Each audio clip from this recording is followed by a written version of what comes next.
The Diablo IV closed beta has come and gone, and the Diablo IV open beta is on the horizon. I wanted to give you my gameplay impressions. Now, keep in mind, I put all the good info right here at the beginning of the stream. That way you don't have to go looking for it. It's a long video because it's a live stream, but I start the video with sort of an opening monologue, so you don't have to go looking for all of the good details. My experience with the Diablo IV closed beta is mostly positive. I don't really have any major complaints. Obviously, there were some issues that people had run into, but for the most part, I played it local co-op with my wife, as well as a pretty lengthy session on stream, as well as on Saturday by myself, and I had a very, very good time with the game. I want to walk through combat, the graphics. I do want to address some of the stuff that people are saying about it being too repetitive.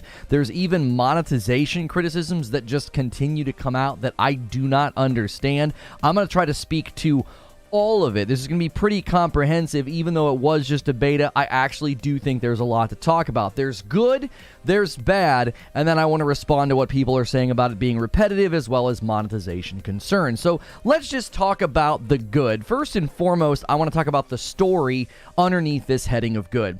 I was impressed with the severity and the dark vibes of the opening scene. I intentionally avoided watching scenes and videos up to now, and watching it as sort of my first step into gameplay I thought was very excellent. Not surprising that Blizzard has amazing cinematics with gravity and intensity and gross stuff. I thought it was done very, very well. Also, there have been other scenes as the story progresses that I thought were done rather excellently. They were dark, they were disturbing. I think it really establishes how evil Lilith is. I think that's actually important in a game like this to make you have this sense of we need to put a stop to this, we need to do the right thing.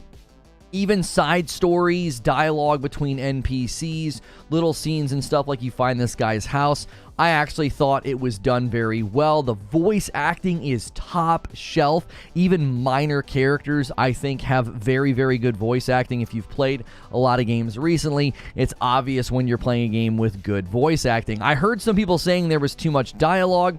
I don't really understand this criticism. It's totally optional. You can just skip the dialogue. Whenever I played local co-op with my wife, I was skipping through the dialogue just so we could get to gameplay. Really didn't have an impact on our experience. So I would say the story is shaping up to be absolutely at the top quality, and I'm looking forward to it. Next, I want to talk about combat because I think this is incredibly important, obviously. We ran over the feedback from Reforge Gaming the other day, and I really think he captured exactly how I feel as well. So I was going into this with high expectations because of what Reforge Gaming said. So it would have been very easy for me to be disappointed by the game's combat because of how high he set the bar. Just the animation update alone makes the combat feel way more action-oriented. The moment-to-moment impact and the satisfaction is at a very, very high level. This is very important for a game long-term that wants people to constantly come back and play it. It is very enjoyable to play. Each character, each class feels unique in how they engage with the enemies. You've got things you can do to slow them down, stop them, kill them quickly. I actually thought it felt very unique. Now, I didn't like the Barbarian. I'm seeing other people say they don't feel like the Barbarian's all that strong. I attributed my frustrations with the Barbarian to my inexperience with Barbarians. I typically never pick them, but I just couldn't find a build that felt good. I really had the best time with my Sorcerer, and my wife was seemingly having a good time with her Rogue, and we kind of structured her Rogue around a ranged build. I think each of the characters, each of the classes feels very unique. I think they feel awesome. I think the boss fights feel very good. There's a dynamic nature to the boss fights, especially when you're playing solo, because it's all on you. You've got to survive. They do this staggered thing where potions drop every time you get the health bar to one of the arrows.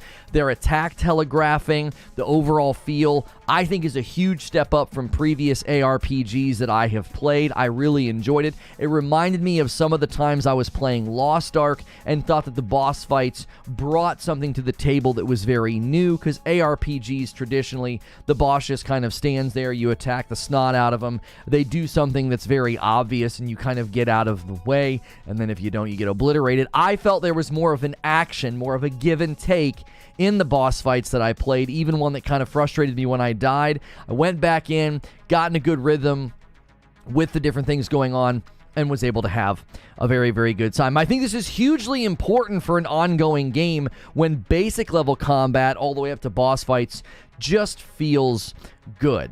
The next thing I want to talk about under the good category is the content loop. This will always be the biggest challenge for games like this. I will say more about the complaints about the repetitive nature of the game at the end of this monologue, but for now, I will say the content loop did exactly what I wanted it to. I was grabbing side quests and I was doing main quests. While I was out working on side quests, I was stumbling upon open world events, caves, dungeons, and more side quests to grab as well. This gave the game this emergent feeling, and I lost track of time. I definitely, at multiple points on Saturday when I was supposed to stop playing and have my kids stop playing, I was like, oh, I just want to do one more thing. I kind of felt like they do when I tell them to shut the game off, and that's a good thing. That means they're successfully building a content loop that has you wanting to stay in the loop instead of get out. Sometimes content loops immediately become sort of exhaustive and irritating, and you want to just stop playing. I never once got that feeling in the Diablo IV beta. This is a good sign for longevity if they can capture this feeling long term with seasonal content as well as expansions. Next, I want to talk about build diversity. I would encourage anyone playing the Diablo 4 beta, you've got the Diablo 4 open beta coming up, I would tell you to respec and respec often, especially early on. If something doesn't feel right, if you're not enjoying something, change everything. It's not that expensive. The flow of combat and your character's sense of strength really hinges on it jiving with you. I made a couple of adjustments with my sorcerer. The whole game felt different, and then when I was playing with the barbarian, I had what felt like a good build. It wasn't a bad build, and I changed some things, and it felt terrible, and so I switched back. So respec and respec often. People concerned about like the price of respecing. I don't think it ever got too high. The flow of loot and gold is very generous. I agreed with Asmongold on this. He said, listen, that gold sink is nothing. You're just going to have so much. The amount of loot you're getting and how much you can sell it for, it's not going to be a problem. There were clearly different approaches to each of the classes. As an example, the rogue, we built my wife's rogue all range, and it's very clear, you know, how to do that with the color coding, but you could also build a rogue that's no range at all, or you could build a rogue that's a hybrid. I think that just that visual indicator of, hey, look, you can approach this character multiple different ways is a good system. I think this shows good commitment to build diversity and player preference. This ties into the game's health long term because fresh characters and fresh builds can feel fun. Try a new style with this build or this character that's familiar, or you can bounce around different builds when it's a brand new class to you.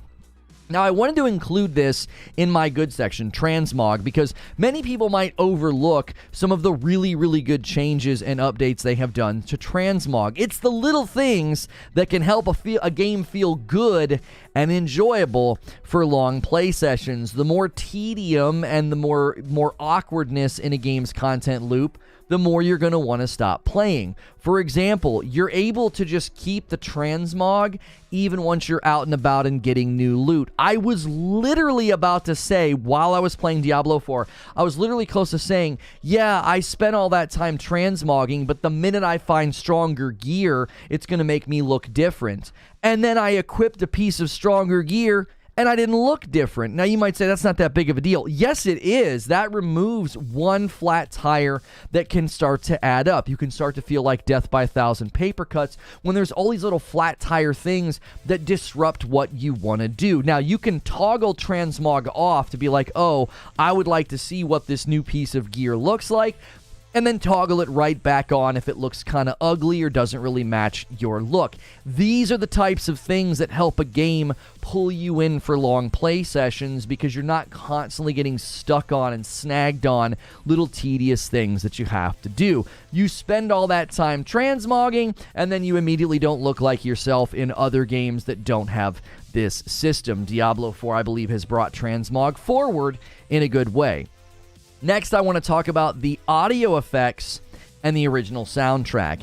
This one's not going to get enough attention, I fear. I feel so bad for good audio engineers and people who make really good music. They tend to get sort of pushed to the side because you only really notice bad sound or bad music. You tend to not notice good sound and good music. If you go to a concert and it sounds amazing, you don't take notice. But if you go to a concert and it sounds terrible, you take notice. So give the sound designers and the engineers some credit, because I'm going to right now. The sound effects are incredible. Attacks have this crackle and this crunch and this weight behind them. It makes destroying barrels or enemies just absolutely enjoyable. The most basic behavior in the game, you feel like it's happening.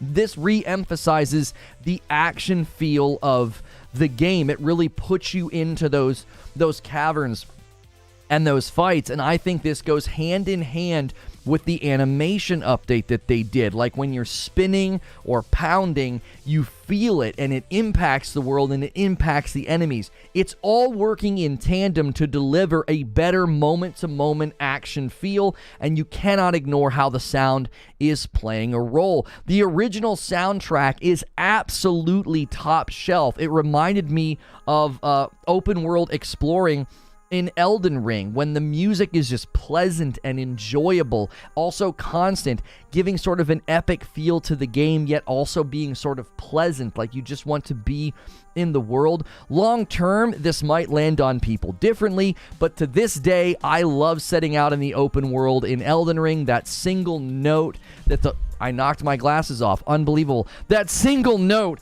that carries in the background. That's a show first. I knocked my own glasses off.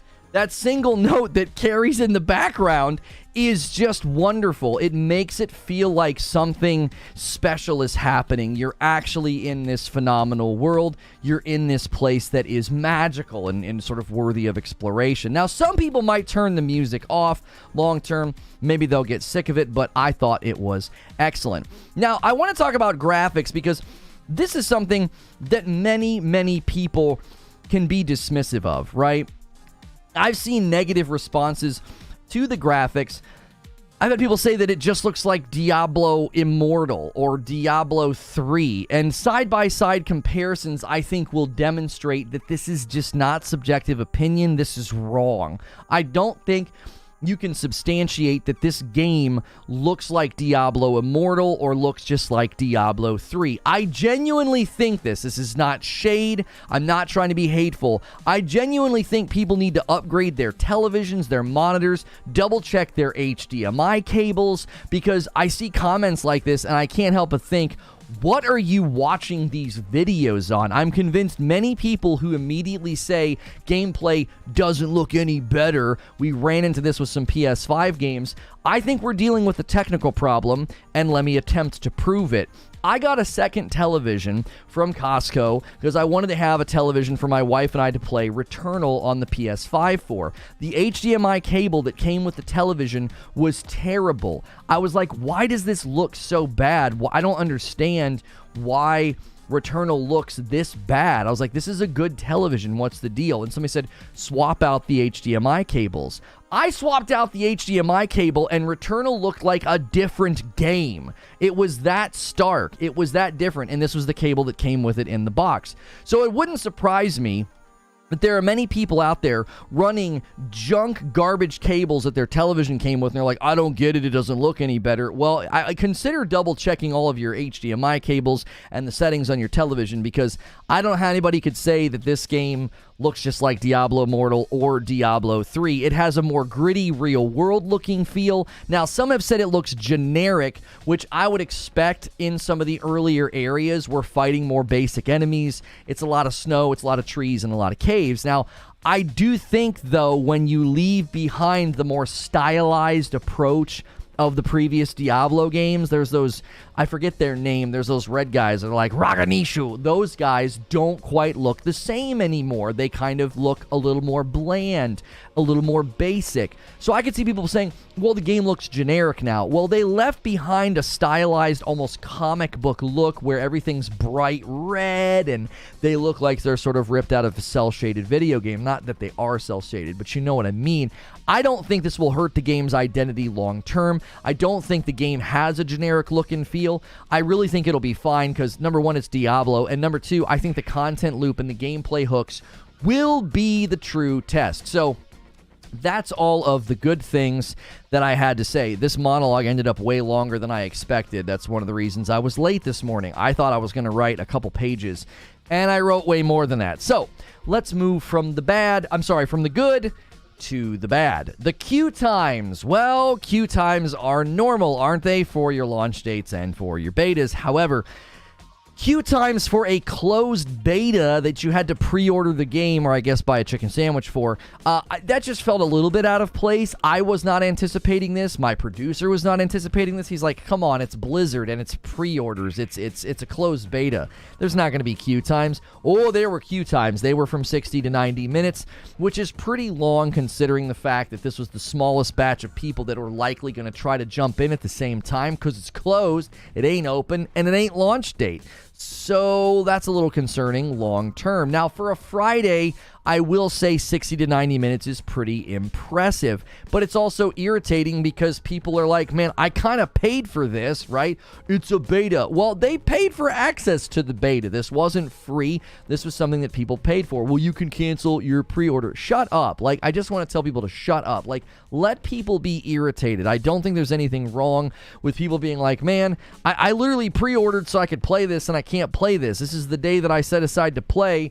And, 60 to 90 minutes in a queue is a bit of a buzzkill, especially if you set aside 2 or 3 hours to play. You just lost about half that play session. And so it's understandable that people were irritated. Now, one positive thing I'll say about the queues is they give you a minute estimate instead of just some random number. Like knowing that your queue person 23,000 doesn't do anything for your mood. It just kind of pokes you in the eye. But when it's like, hey, your estimated wait time is 42 minutes, well, that's a little bit more tolerable, right? You can go take a shower, make a sandwich, you can go for a walk, you can do something and know that, like, okay, I'm not going to suddenly get dropped in the game. Now, I would encourage you to shave 10 or 15 minutes off the queue times because sometimes it jumps. So if it's telling you 45 minutes, I would check back in 20 to 30 because you might get in earlier than you expected and you don't want to get kicked for inactivity. So I do think the way that they set up the queue times is the right way, but this was a negative. I think there are two extremes when it comes to queue times in video games. Get over it. You should expect this. Shut up. Like, shut up. Everybody's irritated. Lecturing people isn't helpful, okay? It's understandable that by now, consumers are expecting better. We're like, haven't you guys figured this out yet? Haven't you had some tech advancements with getting people into the game all at the same time? You saw how many people pre-ordered. You saw how many people installed the game. It's like an 80 gig install. Nobody installed this game lightning quick. Well, I think this one was like a 40 gig install. It's not a mystery that, here's the number of code redemptions we saw. Here's the number of installs that we saw. I get why people are irritated. Now, there's another extreme here of saying, well, this is outrageous. I paid money. This is a ripoff, right?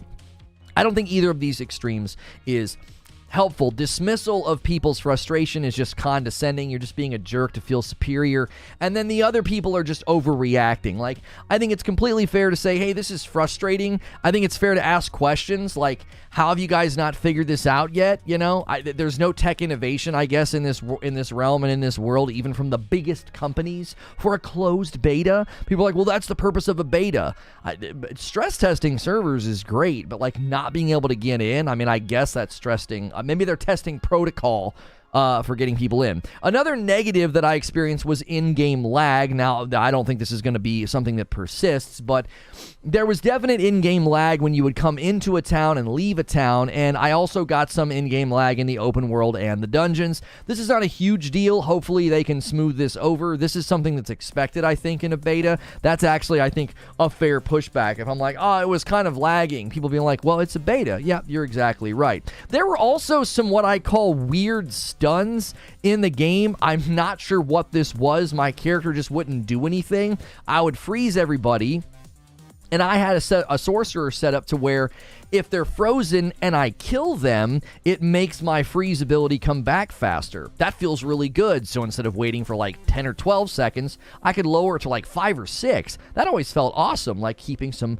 combat momentum up. But I would freeze everybody, and there were times where my character would just stand there. And I was like, I'm not stunned. There's nothing on the ground. There's no traps. Nothing's going on. My character's just not doing anything. Now, I don't know if this is even feasible, but the button for picking up and the button for basic attack being on the same button might be causing issues. There were times where I would go to hit the button and there'd be something on the ground and I'd like pick that up instead of attacking. I would love to be able to separate interaction and pickup from basic attack. I never will understand why games do that. They're like, oh yeah, the thing that you're constantly smacking, the thing that you're constantly pressing to attack the enemies, yeah, that's also the button for picking things up off the ground, so hopefully that never causes any confusion. Yeah, it does cause confusion. Knock it off. Like, separate the buttons so that I can do things differently and more independently. Even if I have to hold a button down and then smack X to pick things up, that'd be great, because then I would never, ever make the mistake of that. Now, if you run into the butcher like I did, he will make light work of you. This felt a little cheesy and a little cheap, but I'm sure it's a great fan service for people that love to see the butcher, and he will absolutely chop your head off. The only other thing I have negative to say before I kind of get into my thoughts and conclusions and speak to the repetitive nature of the game, the local co-op queue, okay? If you're not aware, this game's local co-op's awesome. Like, I turned my wife's controller on, it said press a button to join. So I logged her in on her account on my PlayStation, I pressed a button to join, and nothing happened. The reason nothing happened is it's putting her through the queue, which doesn't make any sense. I have an instance. I'm in the game. Let her join my instance. I would love for this to be updated. Not that queue times are going to be common, but when queue times are happening and I want to play locally with my wife, like, why not let us do that? Like, I've got 2 PlayStation 5s, and imagine one night I'm playing, I'm having a good time, and I say, all right, here's the deal. You come play with me because the queue times are too high. Well, we can't do that. We can't bypass the queue time. So I just don't get why they do this. It's not really a true local co-op if you're going to funnel somebody through the queue. Long term, there probably aren't going to be queue times all that often because, you know, you would think the server stabilized. But again, it's local co-op. So this, to me, was a negative, all right? Overall, the Diablo IV beta delivered what I wanted. It has me very excited for the full launch of the game, and I'm going to give you my final thoughts and conclusions about repetition, but for those of you watching the video elsewhere, that's the end of the video. So let me give you my final thoughts and my conclusion. Diablo IV nails way more than it misses with respect to combat, content loop, general gameplay design. This stands to be one of the biggest games of the year and a long-standing live service game. I continue to see signs of an MMO in disguise, and time will tell if they let those things sort of come to the surface so that people can clearly see what this game is. There are people everywhere. There are other players everywhere. This does not feel like some simple little rinky-dinky online ARPG. This feels like an MMO in disguise. I don't want to debate that anymore. If you want to watch my video where I make my case that it's an MMO in disguise, it's a very exhaustive argument that I put out, and I point to all of the different systems. The second thing I want to say is a few of the rough edges can be smoothed over before launch to make for a great game. I see nothing systemic or endemic to the game that has me worried yet, which leads to my response to some of the things going on. Many people are saying that the Diablo IV beta has shown them that the game is too repetitive, and there's also concerns about monetization with the Battle Pass, with the early access. So I kind of wanted to address that. Number one, repetitive, okay? It just needs to be said that all games like this, by nature, are repetitive. I don't think you can get away from it. I don't think it is a problem. I don't think many people play games like this expecting it to not be repetitive. It's part and parcel to how these games are built. The thing to remember is, even Asmongold said this, so I'm kind of pushing back a little bit on what Asmongold said. He said, oh yeah, you know, the dungeons were repetitive, you know, and he he listed off all the different types of dungeons. My pushback on what he said, I think he's been spot on other aspects of the game because he's pushed back on some of the monetization criticism. I'm kind of join him in that in a moment in this video, but first I want to say this. We've got to remember this is only one of 5 regions, okay? You got to think back to the first time you were playing Diablo 2 and you got to the desert. And it felt really good to suddenly be in an area where the sun was brighter and the enemies were different and the sound was different. Then you had sewers. All of a sudden you're in celestial environments, and then you're in underworlds and caves and hell. And I remember the bugs. The bugs were the worst. I remember you would go down, and I would play this Diablo 2 with my friend, and there was freaking bugs everywhere, and it was gross, right? We haven't gotten that experience yet. We played one region, we played one act, we've played roughly a fourth of the player leveling experience, level 25. So we played roughly 1/5 of the game, though, because there are 5 regions. So we haven't had time to experience anything different yet. You have to let the breadth of the game come out. This is a small slice in many respects. If you think about how big the game is, how long they intend to use it, this is not going to be the entirety of the game. Also, you're playing a game that has 150 dungeons, seasonal content. It uses procedural generation to keep things feeling different.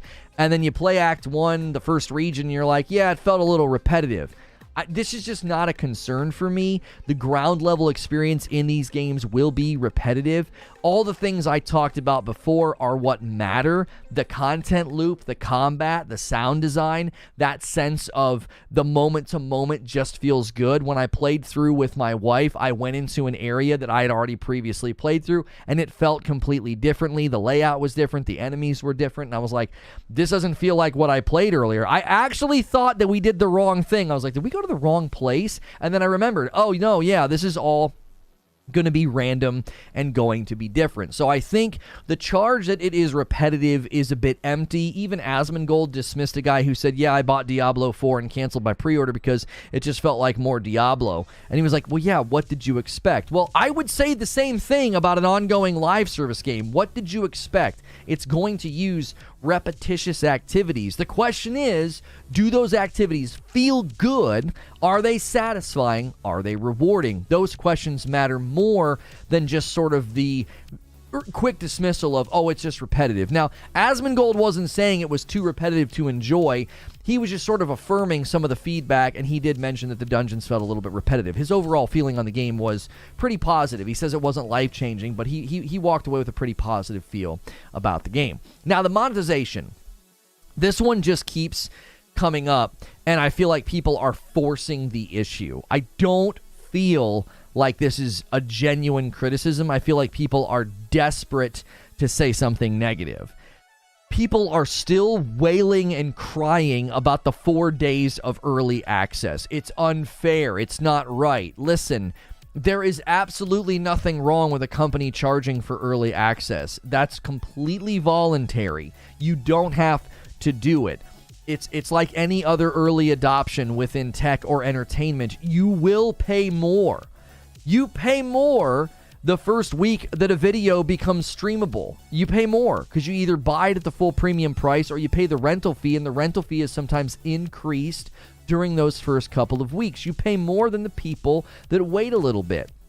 You're going to pay more for early adoption and early access. This is an industry standard virtually across the board. There's also no race when the game comes out. The game launches in a preseason format, so there is no concern about you actually getting some kind of a head start. You know, people are complaining about, oh, you'll have a head start on PvP. PvP is level gated, so it's not like you're going to have a huge advantage over anybody. The advantage of 4 days early evaporates after about 2 weeks because people's lives sort of hit equilibrium. So sure, you could go crazy for those first 4 days and get a huge head start, but eventually life's going to settle back into place, and you're going to have to go back to work, or, you know, you're going to have to go make your bed and clean your room because your mom won't let you play if you don't. Like, you're going to have to take breaks, and these other people that couldn't play 4 days early are going to start to close those gaps. The game will sort of settle. And you also have to consider something. Life isn't fair. There could be a guy right now who's going to jump in on launch day. He's not going to pay for early access, but he's going to jump in on launch day, and he got a huge settlement, or his parents are independently wealthy, and he can just play all day, every day, and you can't. That's just how life goes, man. People are going to get to play more than you. They're going to play longer than you. They're going to get farther than you, faster than you. That's the way it works. This is a non-issue. This is a non-starter. Now, other people are taking issue with the Battle Pass, saying that, like, it's going to deal in FOMO, and there's so much presumption around the Battle Pass that I am willing to reserve judgment, okay? Battle Passes are an industry standard right now. They're not toxic. They're not bad. Everybody talks as if they're bad. I don't see it having a degradation or a degrading effect on Fortnite, Call of Duty, Destiny, any of these games that do battle passes. I have not seen any sort of degrading quality. I've not seen the content harmed in any way. Even some of these these people that make the games come out and say that, like, this is really a great way for them to monetize. It helps them support the game. It helps sort of subsidize the game. This, again, is a non-issue. You're coming at a live service game, and you're getting upset about industry standard live service practices, okay? That's weird. It's a little delusional to come in a game that is set to last for 10 years and do seasons. The seasons are free every couple of months, every 4 months. You don't pay a dime. Battle Pass is completely voluntary and optional, and you're getting upset about stuff that is part and parcel to the game you're coming at. It would like go to a fast food restaurant and be like, I can't believe there's not more healthy food here. Yeah. You went to a fast food restaurant. You're coming at a live service game. There's going to be live service elements. Get over it or don't play. Like, the get over it or don't play is not really a response. Yes, it is, because you're coming at a live service game. That would be like me playing a sports game. Be like, I don't understand why there's all these sports in my sports game.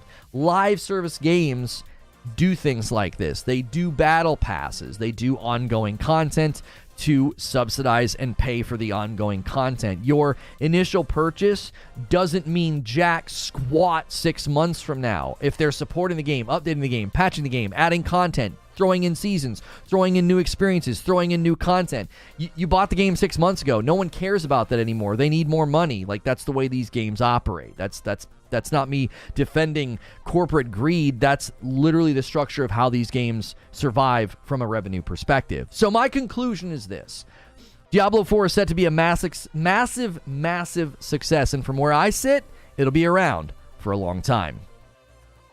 And that's it.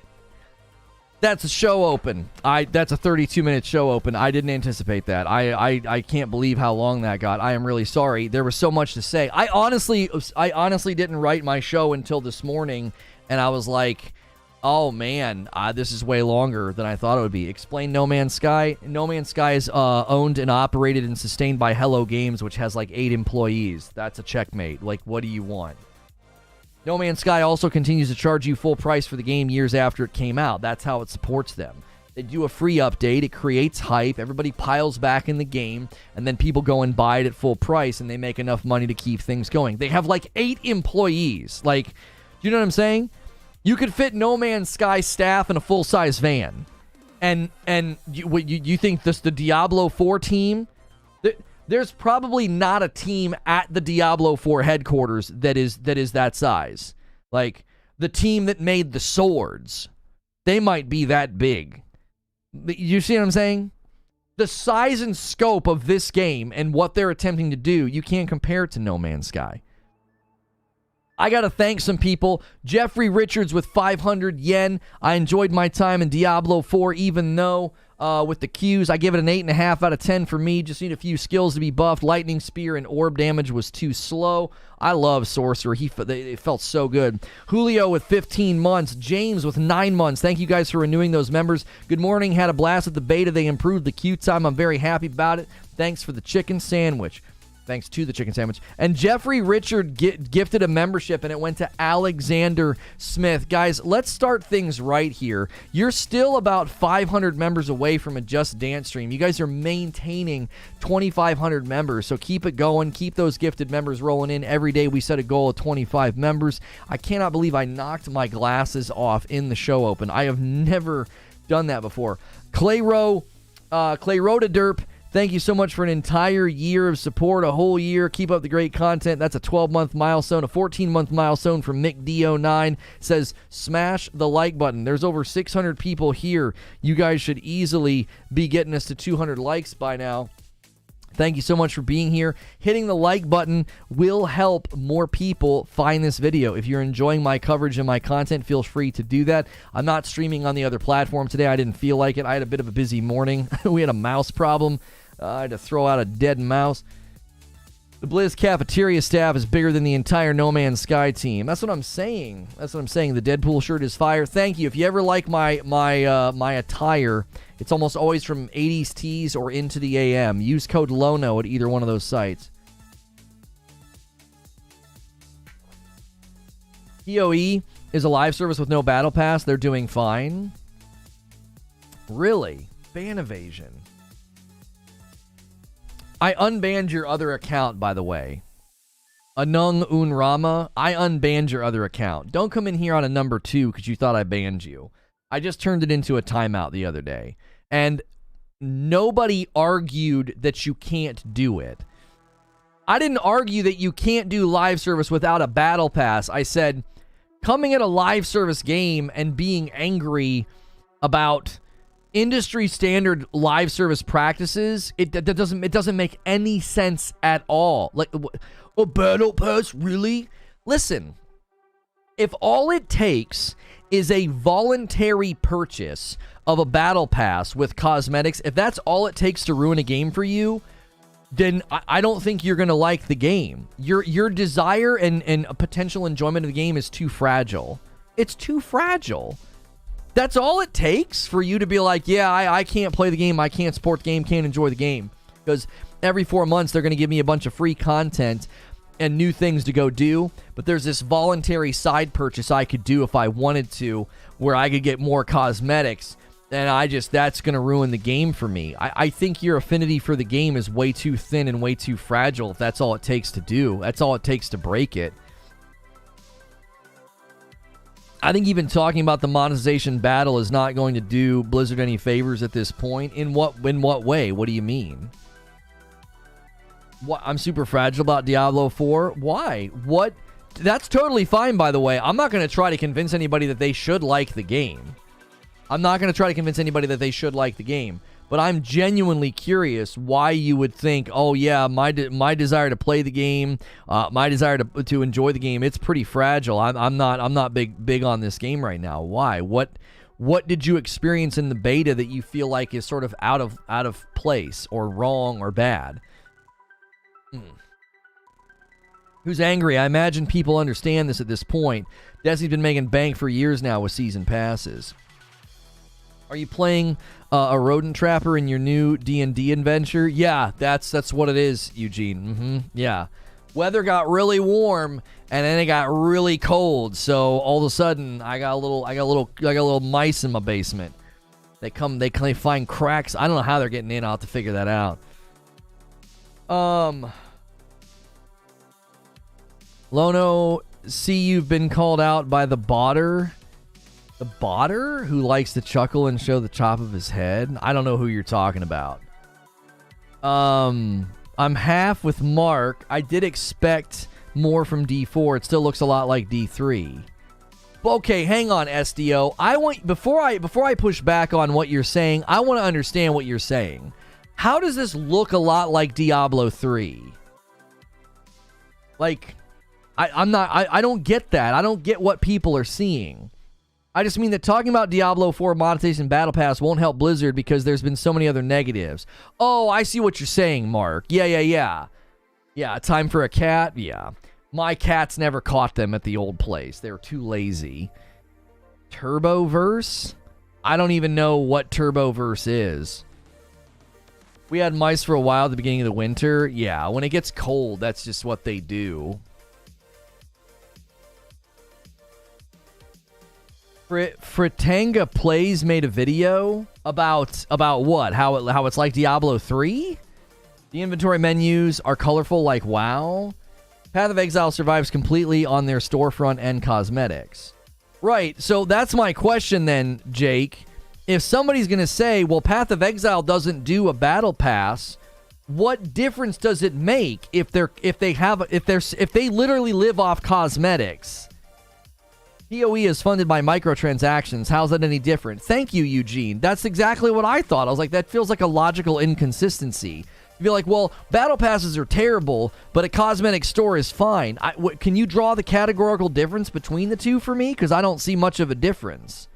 Other than actually, traditionally, in my experience, you get way more value out of a battle pass than individual purchases, because if you compare the number of items that you get in like a Fortnite battle pass or like a Destiny battle pass, you will 100% find that the battle pass is a really, really great deal. Oh, Jake, you're saying it's exactly the same. Okay. Calling you out?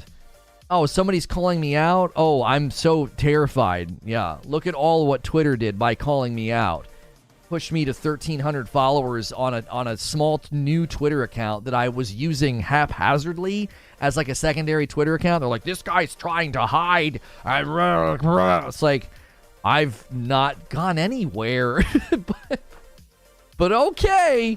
It's like, I've been streaming on YouTube for almost 3 years, and I've not gone anywhere. I'm still here. They're just real angry. It didn't achieve much other than increasing my sub count on my YouTube channel and my follower count on Twitter. PoE also hides quality of life updates behind microtransactions with more inventory slots, better organization tools, and so forth. The beta will become open for everybody this Friday. The Diablo IV open beta starts this Friday. We just came out of the closed beta, and my thoughts were mostly positive. This was everything I was hoping for. The real big takeaway for me is that the moment-to-moment action and combat, it just feels so good to be in this game. I think that, like, that's how you keep people in this game. You just make it feel good. It sounds good. It's crunchy. It's crackling. It's pounding. It's popping. It's great. The sound effects, the animations, it's wonderful. So funny how a quick Google search destroyed Path of Exile as a paragon of monetization practices. Right? Right? Like, everybody's like, battle pass this, battle pass that. Well, Path of Exile doesn't do a battle pass. Right, but Path of Exile does their own form of monetization. I don't understand what you're talking about. That's the best beta experience I've ever had since Detective Seeds. Few issues aside, on the first day to get servers to adjust, it was really well presented.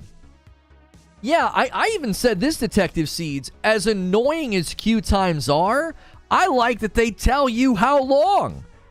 Instead of being like, yeah, you're in queue line 3002, you're like, what the frick? What does that mean? It's like, no, you're going to be in queue for about 41 minutes. You're going to be in queue for about 64 minutes. That's great.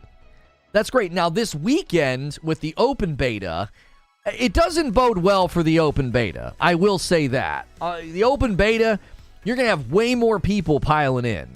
You're going to have way more people trying to jump in this weekend. You're not limiting it to people who, like, pre-ordered the game. You're not limiting it to people who bought a chicken sandwich. Like, you're opening up the floodgates this weekend. We'll see how well it goes. PoE is almost mandatory for you to put money for some stuff if you want to take it seriously. Yeah, that's like Elder Scrolls Online. It's like ESO. It's like the crafting bag, you know? Oh, yeah, you want to play? You want to get in here? Yeah, if you want to play long-term, the value of the crafting bag, the value of ESO subservice, it speaks for itself. Talk to anybody who plays ESO. That's always the question for me. The question is not, does a game have monetization? An ongoing game, right? Yo, casual grinder getting us going on the sub goal. You guys are seriously within 500 members of the Just Dance stream. Our next big milestone is 3,000 members. You guys have been keeping it going. If you guys have been enjoying my content with any regularity recently, consider becoming a member or gifting a member. Chris F., Slow Mobius, Slob Rat, Richard White, and Z Mills. You guys all got a gifted membership from Casual Grinder. That means you can hang out with us for our end of the day debrief. That means you can watch streams with my wife. We did a Star Wars watch party this past weekend. My wife and I played local Diablo 4. Those are things you get to take part in if you are a member. Now they have servers adjusted from the close. We might see a few hours of issues Friday, but I think it will smooth out in the evening again. Just my thought on it. Yeah, more than likely. What's good, Feed? I see you in the chat. Why is there even a wait time? Most betas aren't like that, right? Well, most betas aren't Diablo 4. I mean, this is going to be the second largest game of the year. I think Hogwarts Legacy is going to be the biggest game of the year with respect to commercial success and total sales. I think Diablo 4 is an easy second place. It might edge out Hogwarts, but I don't know. Hogwarts hasn't even hit old gen and Nintendo Switch yet. So, Diablo 4 is not your average beta. This is a massive game. Just absolutely enormous. I just might sit for this on Game Pass if the deal goes through. Well, that's probably not going to happen, Lion, because one of the regulators just pushed their deadline back to late May. I don't think that if you're waiting for like that all the way till late May, there's no way the ink dries fast enough to June 6th throw this on Game Pass. Now, if the deal goes through and they throw it on Game Pass in August or July or September, yeah, sure, go for it, brother. In fact, this is a perfect game for Game Pass after its launch date, right? You get 6 months into the life cycle of the game, and then who the frick cares? Get people in the funnel, and then get them paying for battle passes and cosmetics.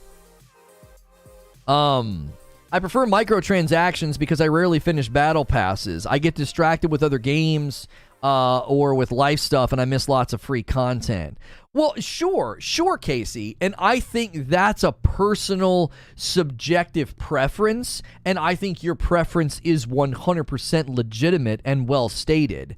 But that doesn't mean that battle passes are wrong or bad or it's going to ruin Diablo 4. Do you get what I'm saying? Like, I think sometimes people take I don't think you're doing this, by the way, Casey, but I do think people take their personal preference and they say, oh, come on, man, I don't have time for this. Oh, well, okay, then it's not designed for you.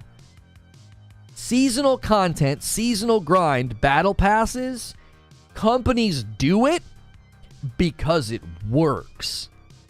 It gets people to come back. It gets people to keep playing. It gets people to spend money. If you fall outside of that bell curve of player and you don't buy the battle pass or you struggle to finish battle passes that you buy, that's a bummer. That's sort of your trajectory as a gamer. It's not an indictment of battle passes.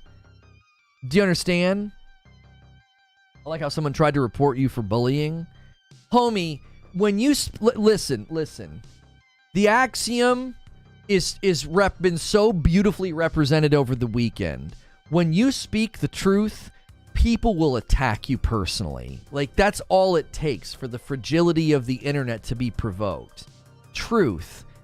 It's like salt in the eye of people with zero character and integrity. They can't take it. They just immediately start crying and lash out. Have you seen Ricky Gervais' sketch about things not being for you? It's 10 out of 10. No, I've not seen that. I think people forget that the alpha's a few thousand participants, and then when you open the gates for a closed beta, it's like going from a soft open restaurant to the full open. It takes time to adjust. Listen, there was a good thread. I wish I could find it. Lono bullies me because I wear a cowboy hat. No, I don't. There was a great thread on this, and I wish I could find it. There was a guy who basically said, this is why queues happen. It's anomalous player behavior. This isn't normal. It's not something the player base does. Because after a few days, it's just a normal rhythm. It's not everybody trying to come in at once. I think he gave the analogy of, imagine a giant concert venue, and there's 10 doors to get in, and the concert venue seats 20,000 people. Once all 20,000 people are in and seated, you can come and go as you please. You can go back out to your car, come back in, right? Show your ticket stub, and there's no line. Why? Well, because everybody's in and seated. Everybody's doing their thing. But if you have all those doors closed and you got 20,000 people outside, like, ready to go, they're like, I can't wait to see Tay-Tay, and then you open up the doors, it's going to take forever for all 20,000 people to get in. Now, nobody could say, this is unbelievable. This concert venue sits 20,000 people. Why am I not already seated? It's a technological problem that honestly probably doesn't have a solution. You can't build a highway with 25 lanes for peak rush hour traffic. You make it 4 or 5 lanes wide and you deal with it during rush hour. That's another great way of looking at it. Thank you, Zubair. I don't think there's a technological solution here. Now, Asmongold, in his one video, he put the WoW community kind of on blast. He said they were going to do cross-region servers, and they were going to do all this technological innovation to get rid of queue times or to minimize them, and the community raged against it. And so here we are. We have queue times, right? Because nobody wanted that. I don't think his pushback applies to Diablo 4 because I'm not in a region, I'm not on a particular server. I'm just booting up and trying to play. Sorry about your experience, cowboy. You should not be made fun of because of the funny hat that you wear or your height. Lion, I'm short. I'm 5'6", so step lightly. It was Borderlands, I think. You could switch which challenge track you were doing. Oh, you guys are talking about something else.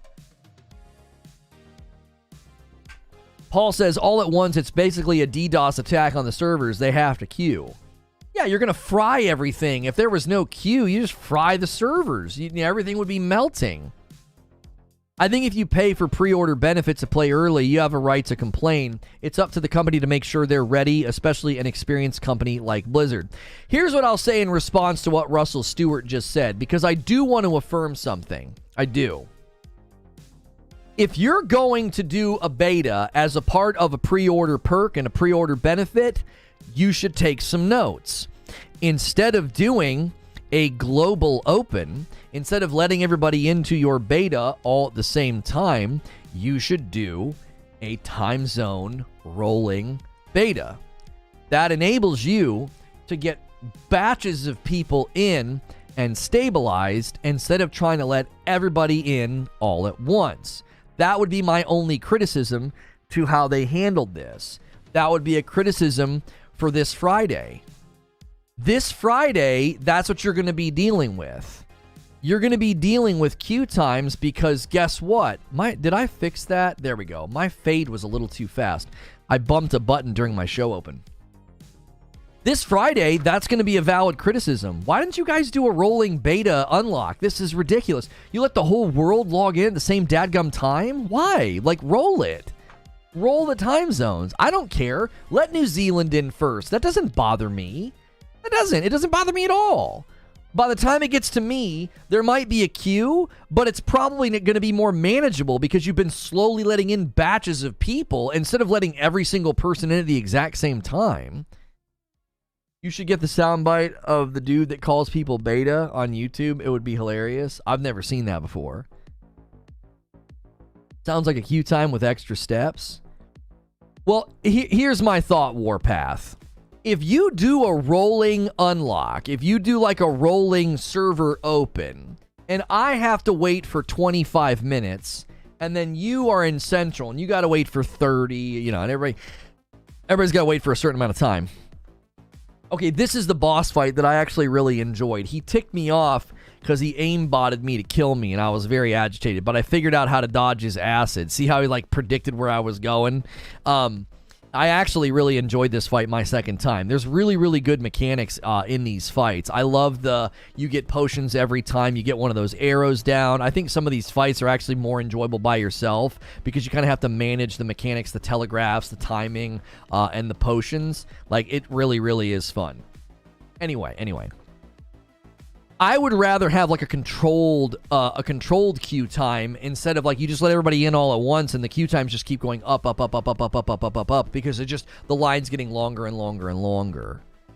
I'm willing to bet that isn't the gameplay servers, it's the authentication servers. It's always the authentication servers. Yeah, and Zubair, if you're correct, my solution would help mitigate that.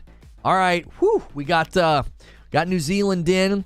They're all kind of queued up. They're slowly getting authenticated. All right, now let's bring in the East Coast. All right, East Coast. You know what I'm saying? Like you'd do it in batches, and so it would be far more controlled. Instead, you let everybody in all at the same time, and your authentication servers are like, what the heck?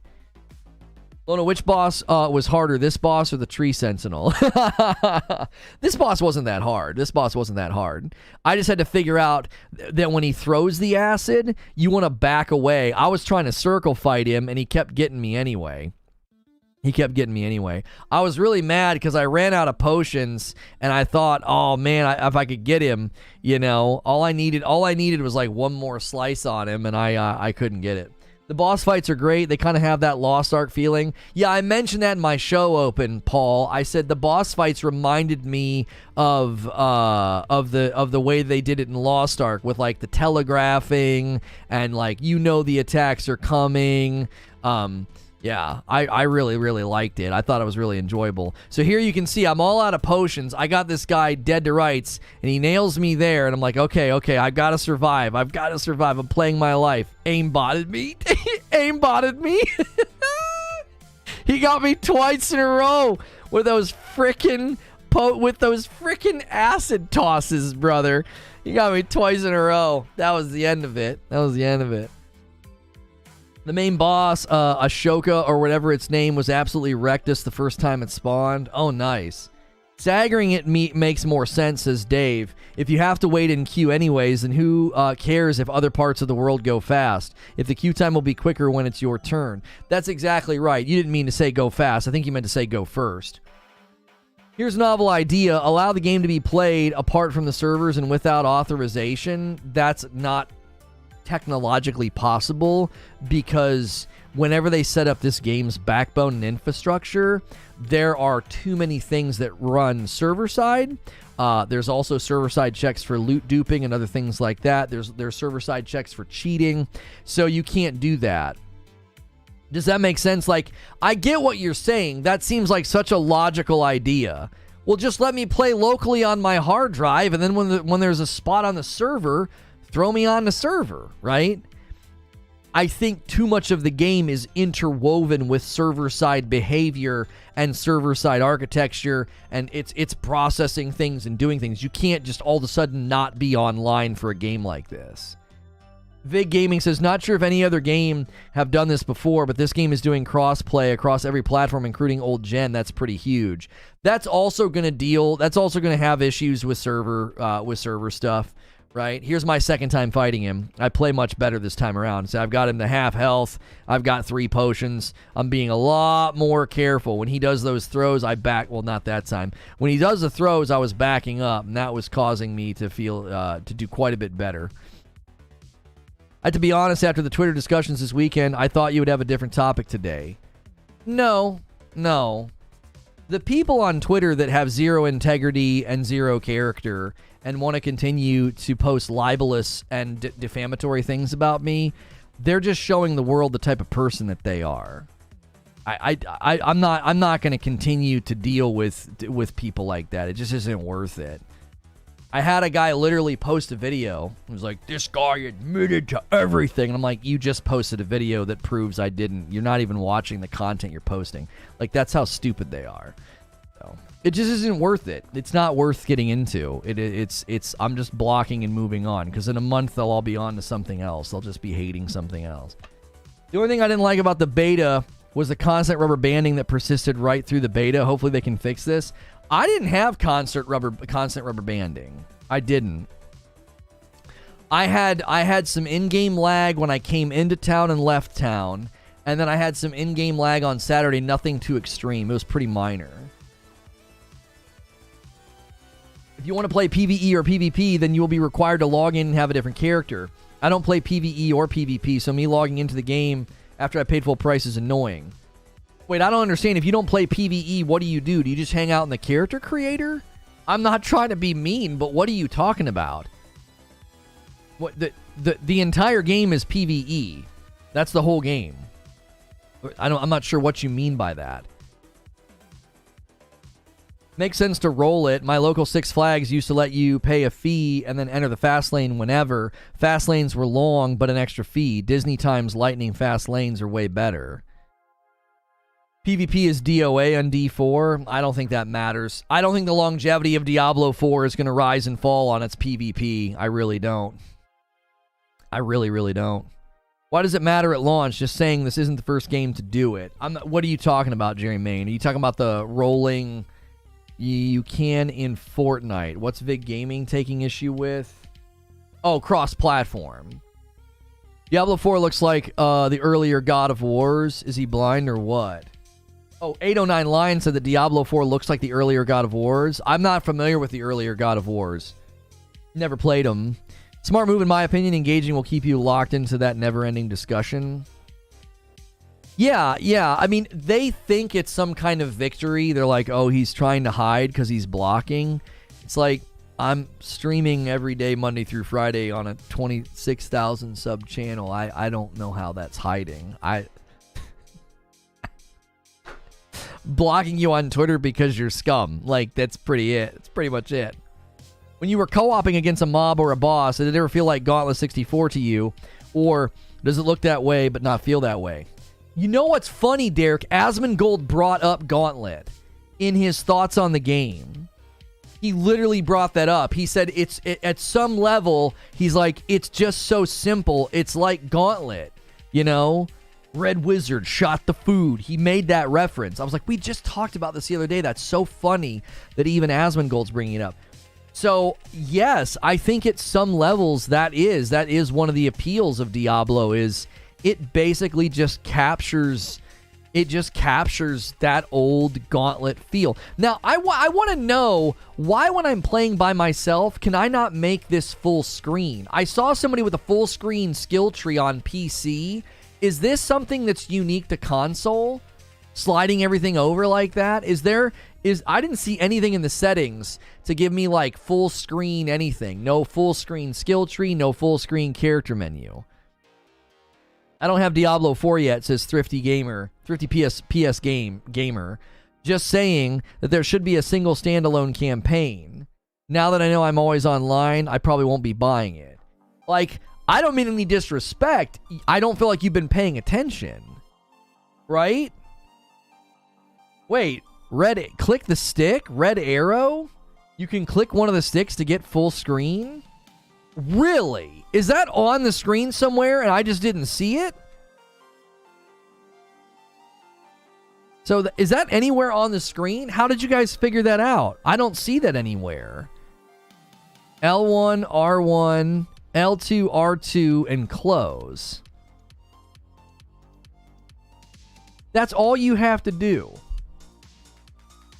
What about inventory? Is it just for the skill tree that lets you do that? Or is it the... Hang on. Yeah, the skill tree doesn't show that you can do that anywhere. Does it do it on the abilities tab? Okay. But does it say that anywhere? I'm not seeing it.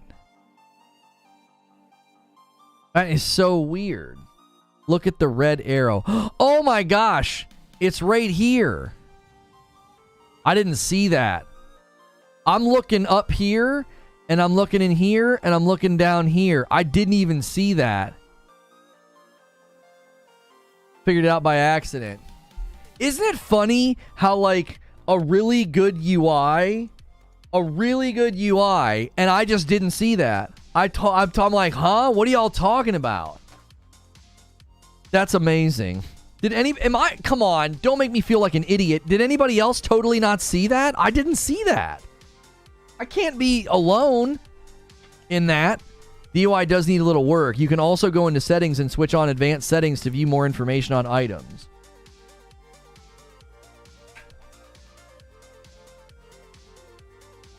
I thought that was something to... so it is. I thought that had something to do with the quests.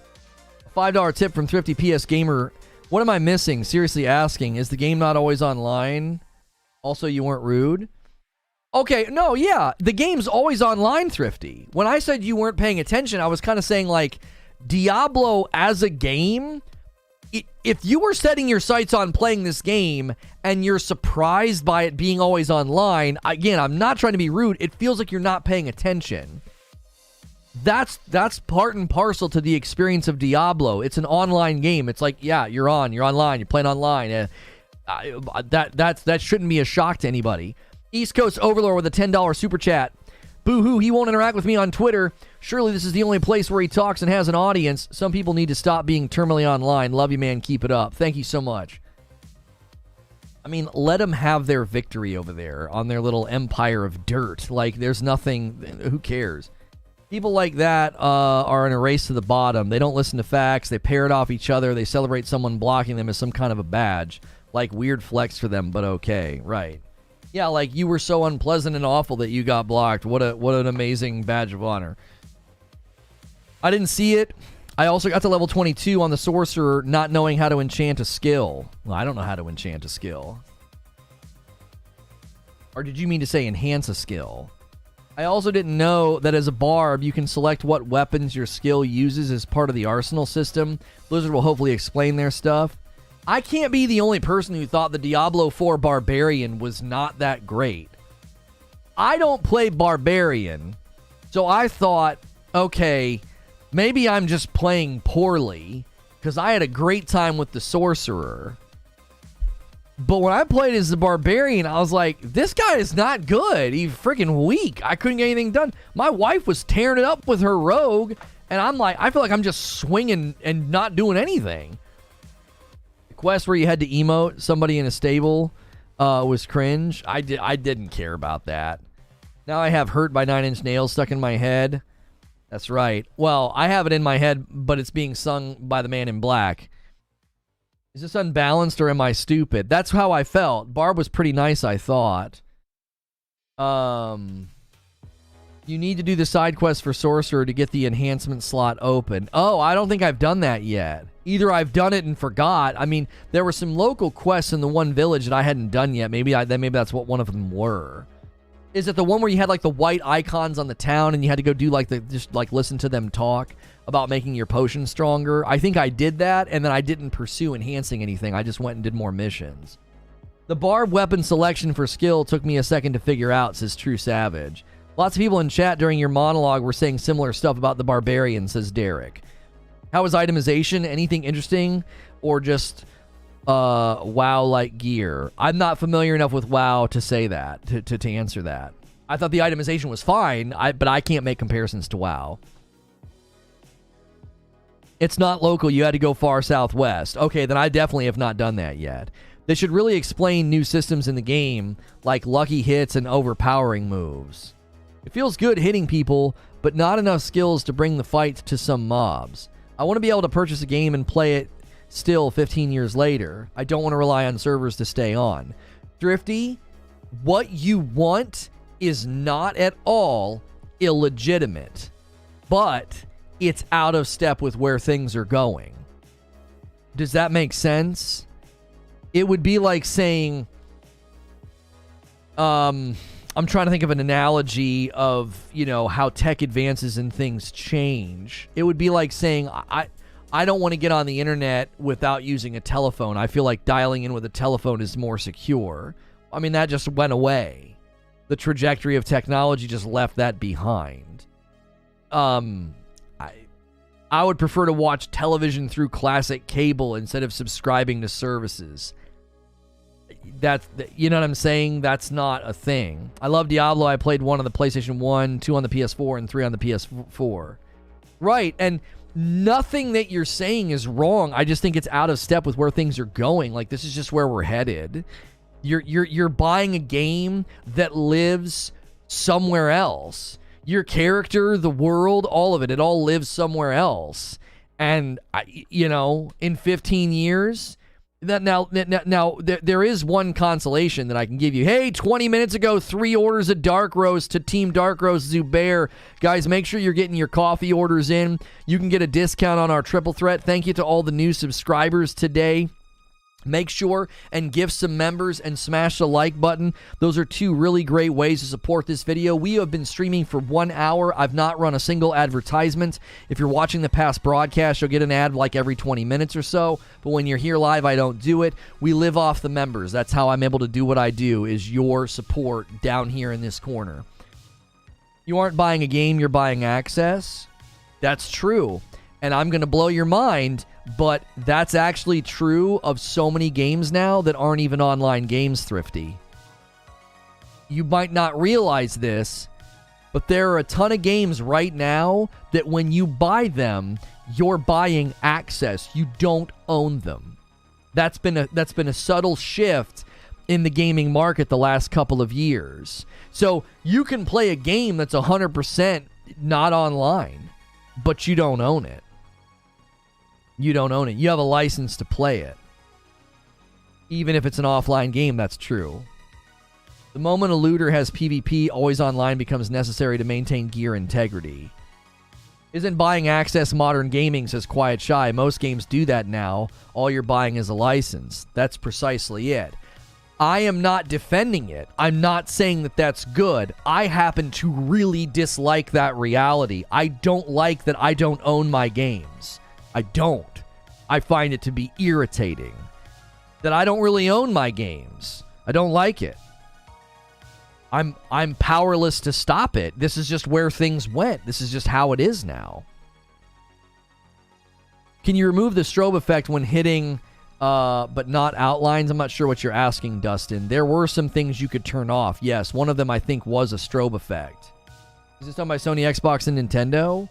Yes, Thrifty, yes. Like I said, I'm going to blow your mind. A lot of the games that you buy now, you don't own. You don't. It's logging into PlayStation to verify your license when you play it. There are certain games now, you buy it, and if your PlayStation hasn't been hooked up to the internet for like a couple of days, it'll be like, hey, you need to plug in. We need to verify your license, or we're going to kick you out of this game after 15 minutes or whatever. I'm not telling you it's good. I'm simply telling you how it is. This is how it is right now. Game Pass won't like 14-year-old games shutting down.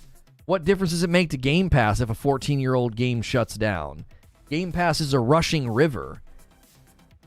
You think Game Pass cares that in 7 years there's going to be games that launched, this year that aren't available anymore as far as servers go? They don't give a crap about that. There'll be new games to play. There'll be new games to shove in your face. They're playing a quantity game over there. One ancient game shutting down won't impact their funnel of people. Peon with a 5 spot. Thank you so much for the super chat tip. Guys, keep in mind, you can gift one member at a time. If you're going to do that, I would rather you do that over the super chats. But if check and see if you can do it on mobile. It's not been added to all mobiles. You can hit the $sign at the bottom of the chat. Thrifty says, because that's all Game Pass has. Well, that's not all Game Pass has. I mean, if Microsoft can land a better cadence of games, then the Game Pass funnel will have a better funnel as time goes on. Game Pass's biggest problem isn't that they don't have games, it's the cadence of games. They don't come out close enough together. Eric Drake says, I think all in all, they did a great job managing all their server issues. I thought for sure I was never going to get back in. Yo, what's good, Hellfire? Hope you and the fam are good. Thank you. Out with the older, in with the slightly old. Well, no, that's what I mean. If they can hit a better cadence of games, it won't matter if a live service game or some game that requires license checking, shuts down. That won't matter. You also have to consider what I'm saying. Listen very carefully to what I'm saying. They just check to make sure you own the license. So as long as it's a purely offline game, it shouldn't affect you in 15 years. You'll go to play a game that's totally offline. Let's take Ori and the Blind Forest as an example. Let's say in 15 years you still have a working Xbox, or you have an Xbox ecosystem login that allows you to play any game that they have record of your ownership of. All it's going to do is check the license. It doesn't matter if that studio is closed down. It doesn't matter that the game's no longer getting patches or updates. None of that matters. None of that matters. They'll check that you own it, and they'll let you play it. Like, that's the issue. The thing is you don't own the game, you own a license. That doesn't mean that you're going to get blocked from playing the game in the future just because. Now, sometimes you can run into that. They ran into that with UB because UB was doing something with DRM, and they turned off the servers that would check the DRM. But that's rare, I think. I don't think that's going to be as common. You seem very leveled and look at just the facts. Seems like you shoot down the middle. Well, if you read Twitter, you wouldn't know that. You know, they'll tell you that I'm like a ravenous, hateful Sony pony, but there's no evidence of that. It's just their own insecurity, you know. Like, I state facts about the acquisition, and they all get frickin' flustered. I've never seen more Jimmies rustled. So many two brain cell Jimmy rustling over the weekend. It's like, Jiminy Christmas. In 15 years, I might be dead. If I can play now, cool. Oh my gosh. Well, I mean, that's fatalistic. In 15 years, I might be dead. I'm just going to have fun now. No evidence yet. We continue to search. Shut up, Zubair. Of course, they don't care. It's completely anti-consumer. They don't want to allow you to preserve anything.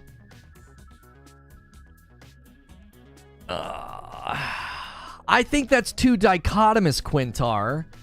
I think I can be fair and say I don't like the fact that I don't actually own these games, but I don't know if I can call it anti-consumer. Doesn't it only become anti-consumer when it's directly pitted against me? How is it directly pitted against me? What's happening with the games that I don't literally own? I own the license. Where am I being harmed? Where? Well, hypothetically, Lono, in 15 years, you might not have access to those games. Okay. Like all the VHS tapes people have no way of really watching anymore? All the cassette tapes and CDs that you might be hard pressed to enjoy in your car?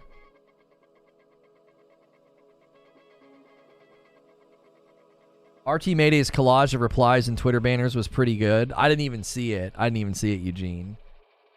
I got into an argument with someone in chat a few weeks ago who insisted that the ability to sell his used disc means he owns the game, as if you can't transfer licenses. People don't live in reality.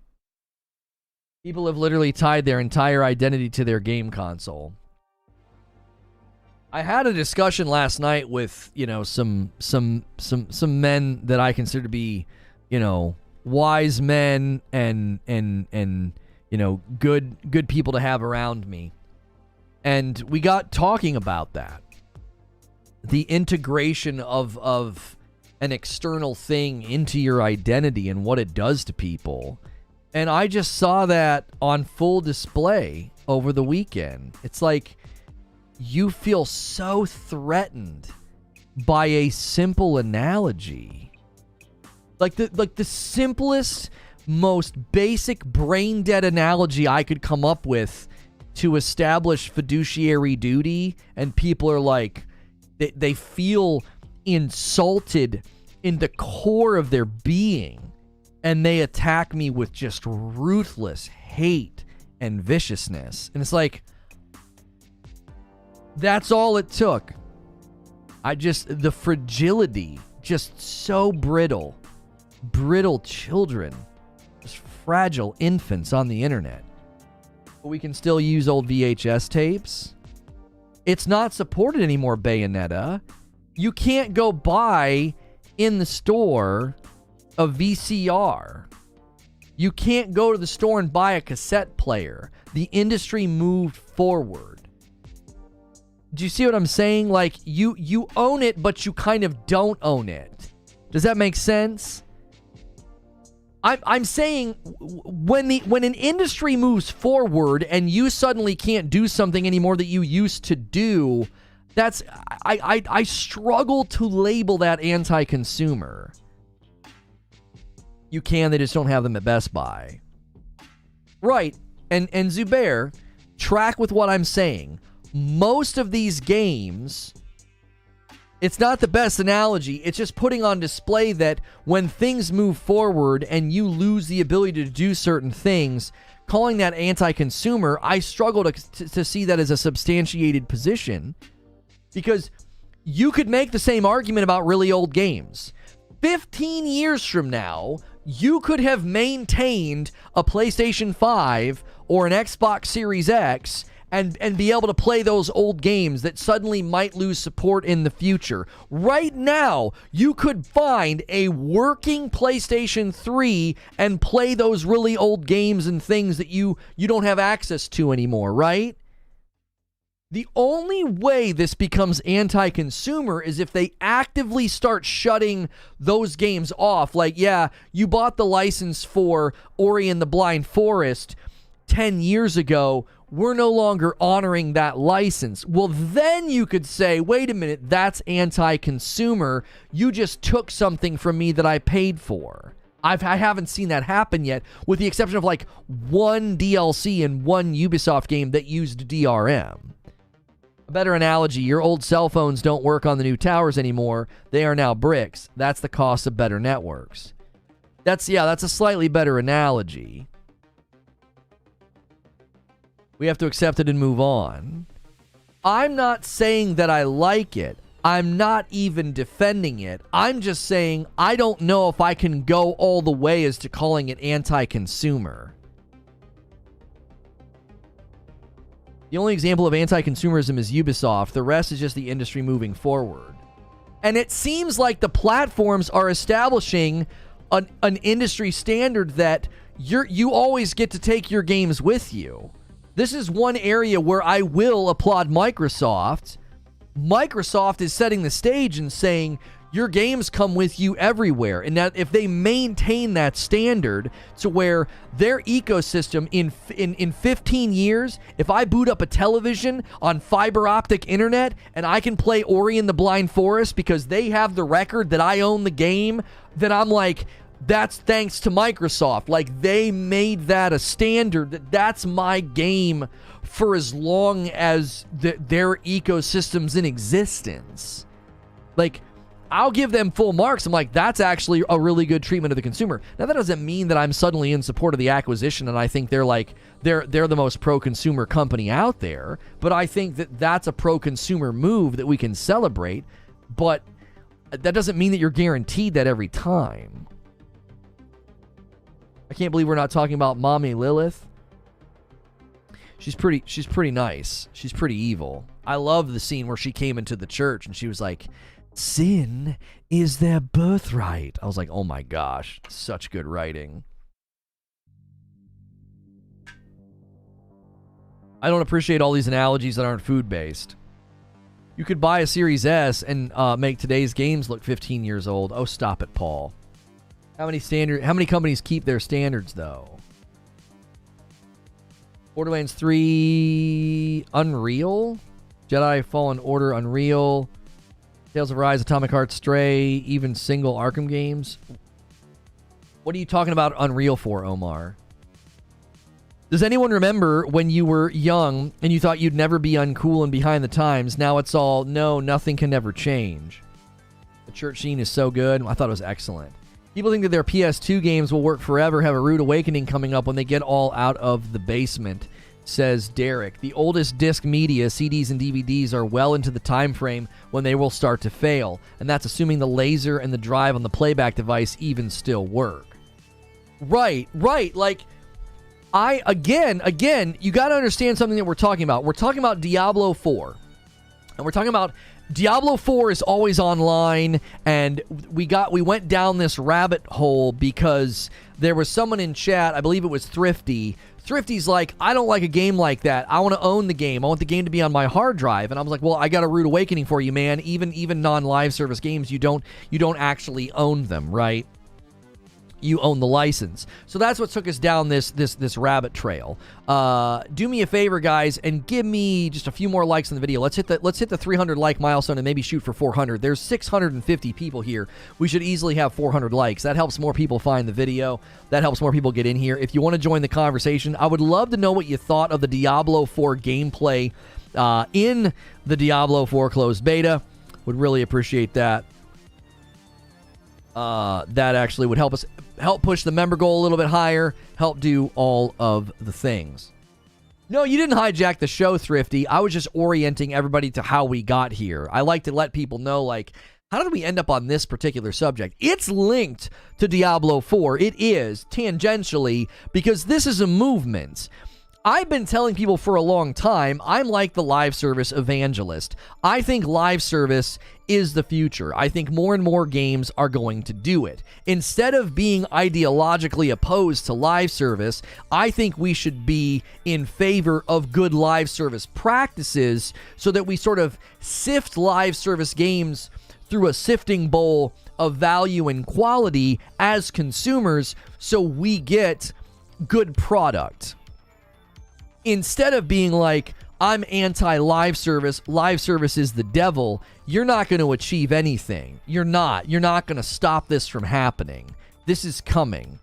Sony's building 12-something live service games. More and more games are going to push toward live service. You're better off accepting that reality and coming up with a paradigm of values to say, if you're going to build a live service game, then these are the things we should be on guard for. These are the things that we should reject. These are the things that we should not support. Good live service games are amazing. Look at Final Fantasy XIV after its reboot. Right. You have Final Fantasy XIV. You have Path of Exile. You have Elder Scrolls Online. You even have Diablo 3. You have No Man's Sky. You have Destiny 2. There are plenty of games right now that are ongoing that have maintained their player bases, maintained their margins, and kept people happy within reason. You know, there's obviously highs and lows. Some games get low and then come back and get better. It just takes time, or sometimes they get stuck. Terminal Stupidity is going to gift 5 members and take us to 11 on the day. Thank you guys so much. We are 20 days into the month, and you're about 500 away from the next milestone of 3,000 members. If you want to see me do a Just Dance stream, you guys have maintained member quality enough that we will do another doubleheader horror game weekend next month, as well as a Star Wars watch party. But the Just Dance stream is going to take a little bit more. Chris Goyen, Raven Health, Google Eyes, Deafside, and Alberto Reyes. If you guys just got a gifted membership and you want to pay it forward, you can gift one member at a time. You do not have to gift in batches. If you're like, oh man, I can take care of my own membership, pay it forward and gift to somebody else. Long story short, they just have to be good. If Sony makes 12 live service games and 10 fail, they'll go bust. Well, I think that's one of the reasons they bought Bungie. They want live service expertise. Yo, my man Legend with 10 months of membership coming back in with a member plus. Thank you very much. I wouldn't call Diablo 3 live service. They don't get regular content drops. It's like calling Black Ops 4 live service. You know, it's an ongoing game that continues to get updates and seasons. I don't know what else you would call that. That's a live service game. A game that continues to update itself and add new content. Well, the content being thin is not what's in question. They're on like what, their 20th something season. I don't even know what the season count is too. That's a live service game. Live service light, but it's still a live service game. Skatinator with a 5-month renewal on that membership. Just tuning in on my break. Keep up the amazing content and member streams. I've been watching the VOD of The Devil in Me, and I'm loving it. Yeah, if you want to watch those VODs as members, guys, there's a Devil in Me playlist. My wife and I played through that. It's really, really fun. And then we played Diablo 4 on Friday. That was a great turnout. A lot of people saw that video. Really appreciated the support for that. And then we did the Star Wars watch party on Saturday. D3 was a poor attempt at live service. Diablo 3 was a poor attempt at live service. Really? What? Probably one of the single most influential ongoing content models in the industry. And you're going to say it was a poor attempt at live service? Do you mean when it first launched or over the last 8 years? You need to qualify that. Over the last 8 years, Diablo 3 has had the greatest impact on live service structure. It impacted Destiny. It impacted No Man's Sky. Diablo 3 has impacted the market. Like, people look to that game for ongoing content model of like, okay, how can you keep things going? How can you keep things fresh? It's like It's literally been copy-pasted into No Man's Sky. Like, you don't have to like it. I am not arguing that you have to like it, but really? They've supported and had the game going for 8 years after practically falling flat on their face. Halo Infinite would like a word. Yeah, you want to look at a failed live service game. Yeah, Halo Infinite has entered the chat. Diablo 3 has lost so many players. That's not an indictment of the game's an indictment of the game as a live service, though. I'm comparing it to Path of Exile. The live service in Diablo 3 was tacked on, in my opinion. I'm never going to argue that Diablo 3's live service elements are endemic to the game or baked into the crust of the game. I'm never going to argue that. They are 100% tacked on. The Rift system was a great idea, but it is very much one shade of color. You run rifts. They're procedurally generated, right? There's themes every season for you to, like, chase stuff. 100% agreement there. Zero. I didn't have my scene switcher on. Zero disagreement from me on that reality. But that doesn't mean it hasn't been a successful live service game. Name a good live service in your opinion. I mean, he just named Path of Exile. Yo, my man Rob V coming in, gifting some members. Who else wants to take a swing, man? We got some people swinging today.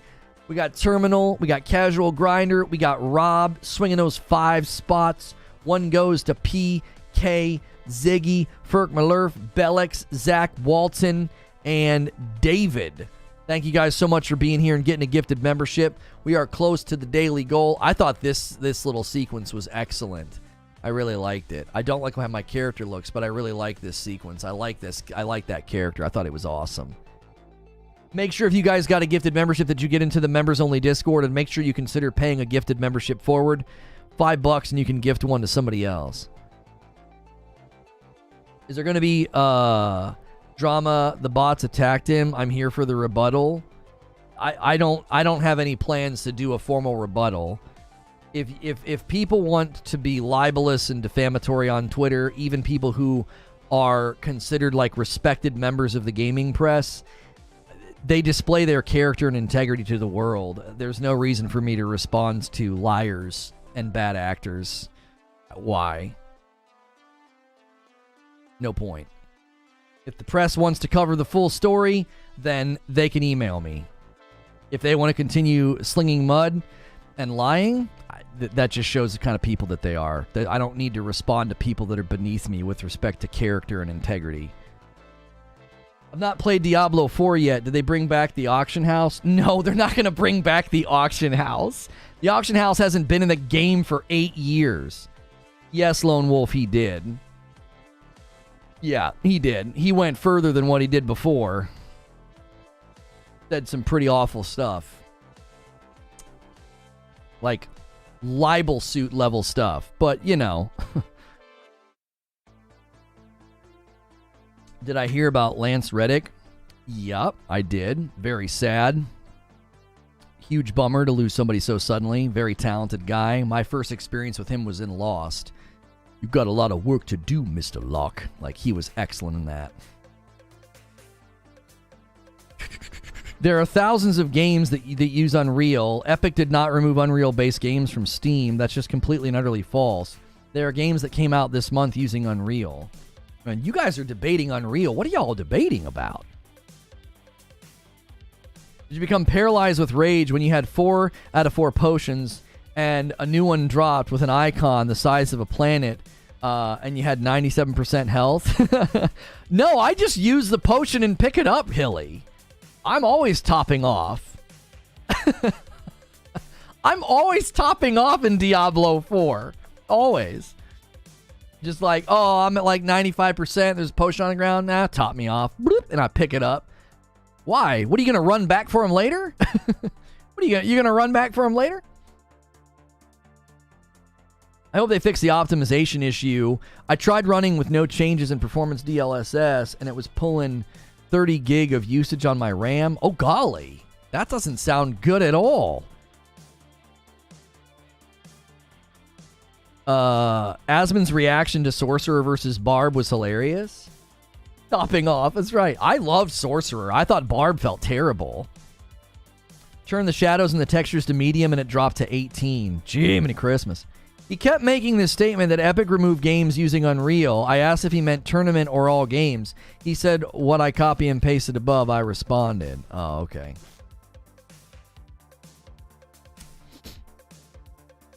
Hmm. 30 gig is a lot. That's a ton. That doesn't seem right. Something's wrong there.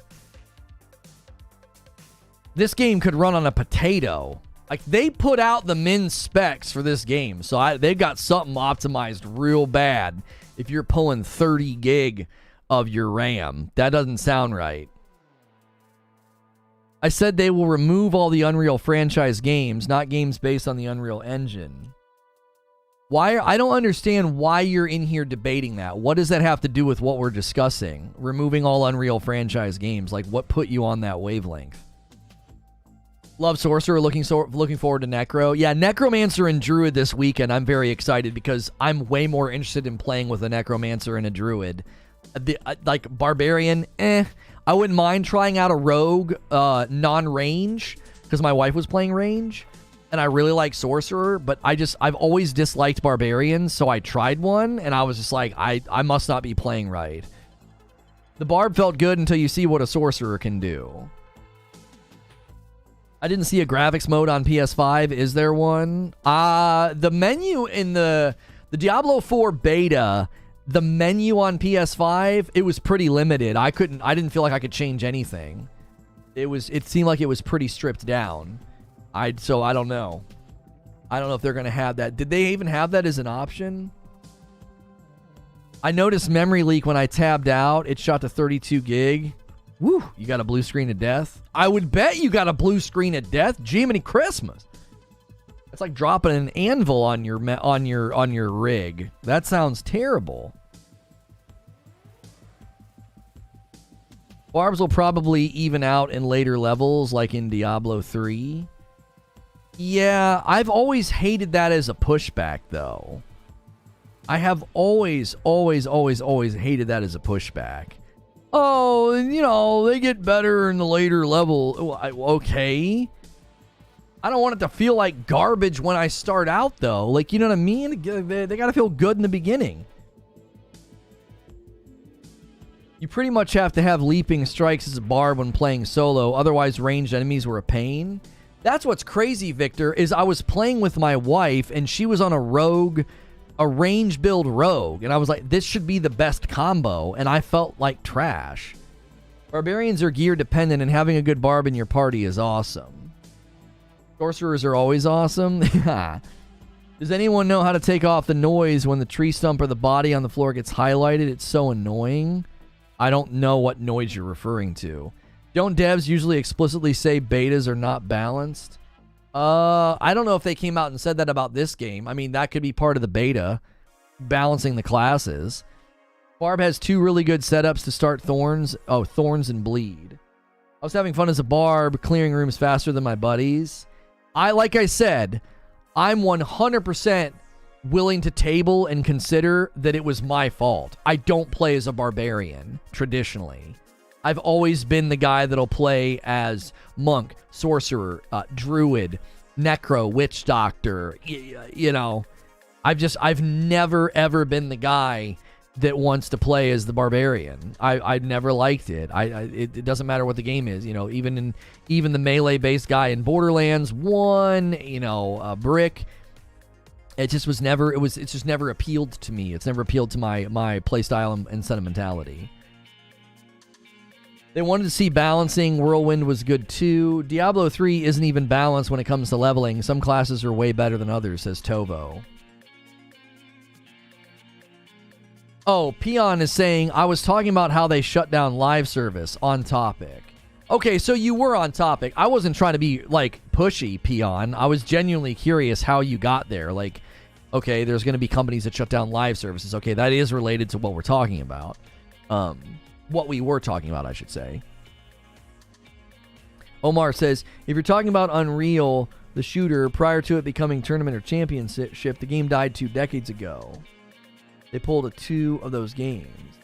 Yeah, I guess, Peon, what do you have to substantiate your claim? Like, are you saying that you have inside information? Have they stated anything? You know for a fact they're going to be pulling Unreal games in the future? I plan to main either Mage or Necro, 100%. Same, I've always been a range type of player. Chasing mobs around in an ARPG is just not that much fun. Melee just isn't my play style. Yeah, it just, you end up feeling like you're on like some kind of a rabbit chase. The only barb-like classes I could ever get into, and one barely, was on World of Warcraft. Warrior, Paladin, and Death Knight were fun, but I still preferred Shadow Priest or Rogue-type classes. Omar says, I was too. I kept asking if he meant Unreal games or games using the engine. I'm talking about all Unreal games. This is a confusing response. Yeah, you got to qualify what you're talking about, Peon. It sounds like you guys might have argued needlessly based on a misunderstanding, or maybe you're talking about something that we don't know about. Barb still felt underpowered, says Graydon, even with sick legendaries, but Barb also starts off slow. Barb also starts off slow in Diablo 2 and Diablo 3 by comparison, and they ramp up towards the end game. Oh, got my back to pop. That felt so good. If you guys are enjoying the show, consider doing all the things that helps the show out. We've been streaming for about an hour and 40 minutes. 50 more likes on the video will really help us out. It'll get us to 400 likes. Consider becoming a member. We have very generous people here who gift members all of the time, but when you pay for your own membership, it makes room for others in the pool to jump in and get a membership. And we appreciate all the people that have contributed lately to that. We're getting a very, very strong suggest today. So if you clicked on this video because it was suggested to you on any of the places on YouTube, we appreciate you clicking on the video. Make sure you're subscribed so you can talk in the chat. Make sure you're doing all the things that are free. Even if you just say good morning in the chat, that's helpful. I like the Poison Trap Arrow Rogue build. I did a Barb during the beta, says Salty Butta. I never do melee builds, and this reinforced it for me. Chasing mobs and not being able to stand during boss fights due to them dropping poison pools sucked. Yeah, you've got to try to like save your dodge to like get behind them. I was running into that too with the poison pools. You've been spending too much time around Lono. That's a terrible joke. What did Eugene said? I feel sorry for this Barb woman y'all keep crap talking. She's trying her best. That wasn't that bad. Yo, it's good kicking it with Timmy B.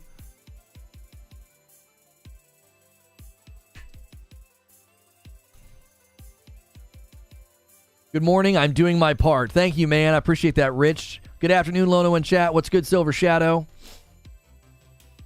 Either Sorcerer or Rogue. Maybe Necromancer when it's out as a class. Yeah, this weekend you can pick Necromancer and Druid. They're unlocking those ones. Off the Grid says, I get a sound from things on the map that get highlighted that could possibly have an item or gold hidden. Like the bodies on the floor that you have to press X. I don't get a sound for that. Did you turn on something in the sound settings for like, there's like sound things in games for visually impaired players? Did you accidentally turn something on? Is anybody else getting the sound that he's talking about? I don't think I ever experienced that. Either that or I just flat out ignored it.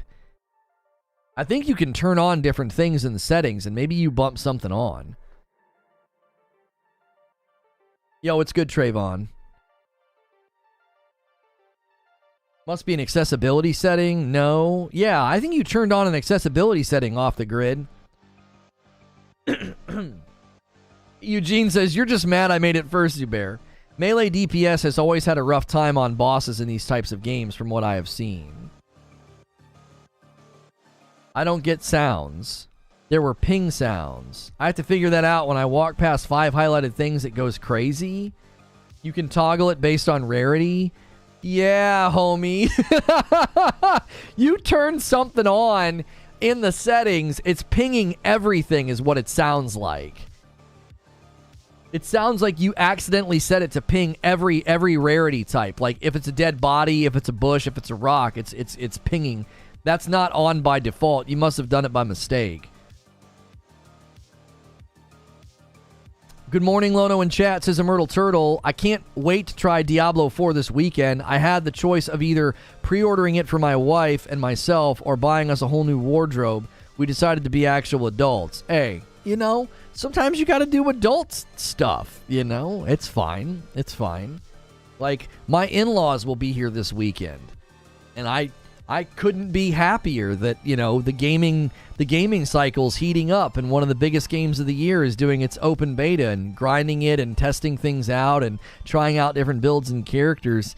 Man, that'd be really good for the business, you know, but here we go. Actually, my wife said I could get work done this weekend. She's like, that's fine. I was like, yeah, if you guys want to go hang out, I'm getting work done.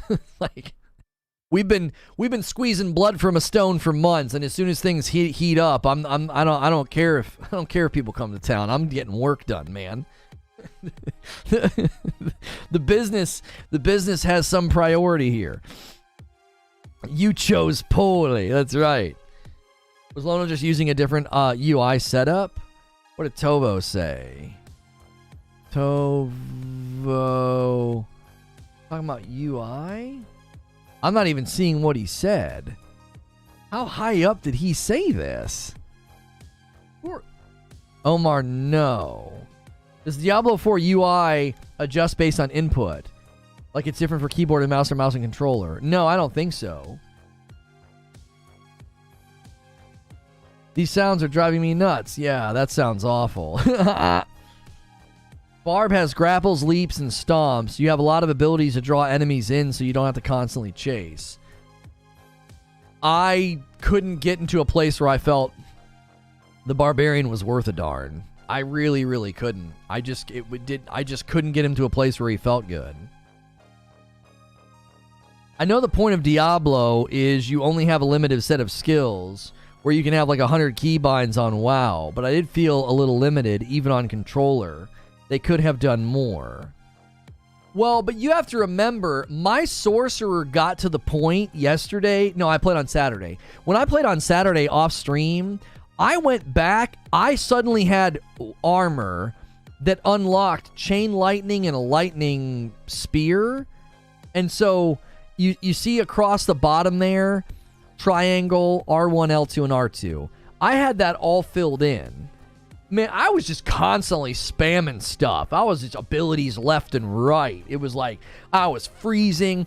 I was, throwing lightning. I was chain lightning. I was putting fire out of my hand. I was just mowing through the enemies. And I do think you've got to remember that. There is a power fantasy element to the game where as you play, you get more abilities, and then you will feel like you're picking between what you think are the best and the strongest builds. You know, I do. I think that's going to be common, and you can't look at like the first 25 levels, which is like 1/4 of the level cap, and say, oh yeah, I just felt like I couldn't do enough. Leveling experience is one thing. It's hard to know how they will play with a full kit. Right. Like yours was on the left-hand side mostly. I have seen it centered. Oh, yeah. I mean, when I was playing with Madam, too, like it shovels all my stuff to the left side and she's on the right side. So, yeah, Lono's health and magic are stacked. And they're across from each other on all keyboard and mouse gameplay I saw. Oh, right. My game is very much left. Everything's left anchored instead of stretching across the middle. Yeah, I wonder, is that a setting in the UI that I can go change? Instead of having my abilities across the bottom, they are all on the left. That is interesting. I didn't really notice that until just now. Did Lono end up getting his ultimate on any of his characters? Because I'm not sure if he noticed that terrible design choice. I don't think I did. What's terrible about the ultimate design? What's bad about it? Oh, PC has a different UI. Really? He looks like a strong, independent woman, got tough skin, doesn't let the small things affect her. You think she's the one pushing for the dress code change to allow for chainmail Fridays? Oh, you guys are pushing the Barb joke further. You can change it in the settings. I do mine in the middle. Thank you, my name is Nerf. It looked dope that way. I liked your setup is better. Really? What platform is this? This is for my stream the other day playing on the PS5. It takes up a lot of your skill bar instead of having a dedicated button combination. Huh. Sorry to ask this again. Had to go to a meeting. Can this game be played solo, single player, or is it better to do co-op? Yeah, you can play it solo, Lion. I played the first day solo. I actually think the boss fights have a very different experience when you play solo. You got to be a little bit more on your toes. Now, you might not be able to push the difficulty high out of the gate. You're going to need to get to a better place and have a better build if you want to raise the difficulty. But I was playing it on the normal difficulty, and I felt fine. I didn't raise the difficulty. And playing by myself, I think I died once, maybe twice, and I thought it felt great. Now, obviously, late game and end game might shake out differently, but the hope would be that by the time you get there, you've built yourself, pretty strong. Late to the Diablo talking points, how did Barb feel? I didn't think that Barbarian felt very good at all, but again, I don't typically play Barbarian, so that could be part of the problem. I felt weak. I didn't feel like I could get a strong build going. It was extremely frustrating. It was extremely frustrating. I felt like I was constantly, taking a long time to kill people, taking a long time to hack my way through. It was just one of those things where it's like my wife was on a range rogue build, and it just felt so much better than my build. So much better. Here's a little education for you. And people are still after me. Still after me. Holy moly. Let them do it. Let them do it. Let them attack. I think I'll play like Cowboy, play all games on easy. Yeah, I think you can have a great time with Diablo on easy. The world boss was fun. I was able to do it at level 20, and we finished with 3 minutes left. Definitely excited to see what the other bosses are like. Yeah, I was kind of bummed I didn't get a chance to check out the world boss. I want to check that out this weekend. Why can't we get more comments like you in here? Someone who doesn't jive with the game but doesn't call it trash. Whiskey Neat says, looks good, but not my type of game. I hope everyone's looking forward to it. Has a great time. Yo, where's Whiskey Neat's badge? Could we get some gifted members? We got to get Whiskey Neat back into the member pool. What's going on here? Can't have that. Can't have a level-headed, calm, charitable person in here without a badge. I can't abide that. My one complaint is the beta area kept raising the enemy levels to my level. It made it feel like I was never above level. Seems like early access would keep a lower enemy level. I actually love that. Because that means every fight is meaningful. Every loot drop is meaningful. Instead of portions of the game turning into cannon fodder that's meaningless, and you zip through it like it's nothing, you just zip through it like it's ribbons of confetti. I'm trying to get to some gameplay for you guys.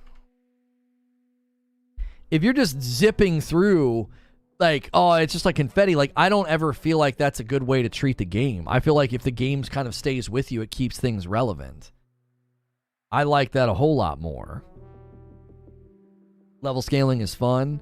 Yeah, I hated that about Borderlands 3. You end up over-leveled within, 2 hours of playing Borderlands 3, you're over-leveled. And so main quests fall behind you if you do side quests. So all the enemies, all the loot, all the rewards are just stuff to take to a shop and sell. It turns it into like a trash compactor simulator. I've been slammed at work on this day, and this may be a repeat, but what are the specific thoughts on PS5 versus PC? Why PS5 or PC for Diablo 4? It's just easier for me to play on PS5. I can play in my living room with my wife very simply because we have two PS5s. I played on PC on Saturday because my kiddos were using my PS5s, and it didn't feel any different. I don't see any reason to play on PC other than like in an instance like that where like, oh yeah, that's what I need to do. That's what that's where I have to play. You can change, combine the interact, pickup, and basic skill in the settings. You can change that, Victor? Can you do that on console or just on PC? That was driving me freaking nuts. Like, I don't want to pick up things with X. I don't. I just automatically pick everything up would be fine with me. I love over-leveling. It makes my grind feel worth it. I mean, everybody has different preferences. I've always found being over-leveled to be annoying because it turns so much of the game into just nothing. It's all frivolous at that point. PC is better because more responsive controls. That isn't true. And the graphics are slightly higher on the texture front. Maybe, depending on your rig, that's also not true. You might not be able to push everything up on a PC depending on how strong the rig is, and the controls are not any more responsive. I play with a controller. Do you run any strongholds? No. Combine, interact, and basic skill. Oh, it's literally a checkbox? I don't think I saw... Oh, that's on your Xbox Series X. Yeah, I don't think I saw that. What happens if you uncheck that box? Like, what happens? How do you pick things up? How do you interact? Does it assign them to different buttons or something? Or is picking up a hold or something? Witcher has an option to turn off or on item scaling. It's really great. I had an issue on a ranged rogue with the mouse where he wouldn't turn 180 degrees fast enough to kite and shoot and would end up shooting in the wrong direction. Took me 3 tries to get the level 27 stronghold, says Jeffrey. The feeling of being powerful is a nice thing to me. Elden Ring did that fantastic. I don't feel... Okay, so this is subjective, right? I don't feel particularly strong when I wail on weaker enemies. I feel strong when I beef up and can go take on something strong. Now, again, that's subjective. Everybody's going to interpret power and strength differently.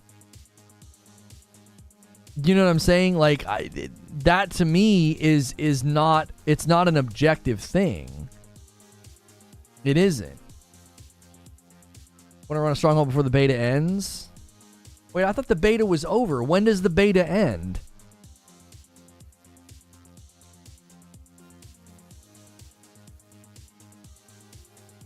Will you have to make a new character when the open beta starts? No, your closed beta progress carries over into the open beta. However, your beta progress does not carry over into the launch of the game. Your build in Diablo games is what makes you feel strong, not your level, in my opinion, says Nick. It also is a fine balance, though, says Abe. You can't go too far in either direction. Right. Oh, it's over in 15 minutes? Oh, yeah, then who... Oh, 3 p.m. Eastern? It ends at 3 p.m. Eastern? Yeah, I mean, I hear what you're saying, Abe.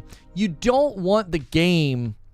You do not want the game to feel like everything is a sponge and you have to be optimized and min-maxed to fight every boss. I think that's terrible. But I also think it's equally terrible to be like, you reached level 25. There are entire portions of the game that are now irrelevant to you. Right? That's silly. It's like, wait a minute. Like, so now all these dungeons, all these enemies, all these fights, the loot that drops is worthless. The enemies are super easy. They're going to melt like butter. I don't think the game should turn on itself and cannibalize itself. Now, somebody could push back, and I think this would be very fair pushback. And they could say, yeah, but Lono, why not turn that on once I'm done with the game if I want it? If I want to get to the end of the game, turn around, and have the whole game scale to me, that's totally fine, because then the game elevates all portions, all activities, all bosses, all environments. It elevates it to, you know, a new up to relevancy for me. I think that would be fair pushback. Because that was something I always said with Borderlands 3 is, just let me turn on world scaling. I want the enemies and the gear to scale to me so that everything I do is relevant and exciting. People are like, well, you got to beat the game and then roll it over. And then when you roll it over, everything scales to you. Okay, so the first playthrough is meaningless and stupid? Come on. Like, that was always my pushback. Was it, come on, let me do, let me do the thing that I want to do. Let me play the game in the way that I want to play it. That would be how I would approach it. Oh, it looks like some guy, quote unquote, debunked my my Starfield theory. It was just a fun theory. I had no idea that people were going to get so upset at that. They're like, cope harder, pony. I'm like, I don't need to cope. I have a Series X. I'm going to buy the game. I'm really going to irritate people with that one. I'm like, I got a Series X. I'm not even going to play it on Game Pass. I'm going to buy Starfield. I'm a bigger fan than you. I'm going to create a short. It's going to be a short of me having the option to install Starfield with Game Pass or buy it. And I'm going to buy it and say, I'm a bigger fan than all you freeloaders. That's all the short's going to show. You want to call me a pony? Yeah, would a pony do this? Let you play how you want to play? Absolutely not, says Chapter 8. Enemies have to scale because the point is to get a build going with a skill rotation and gear synergies to keep up. Yeah, like you have to feel a sense of like, is this build going to work? And if you're just slamming through everybody and slicing through everybody, you don't get a sense for how strong your build really is. Wait until they find out that we have Game Pass and we're buying Starfield. Yeah. Might make their heads explode. Yeah, what are you going to say now? What are you going to say? They'll only talk on Twitter.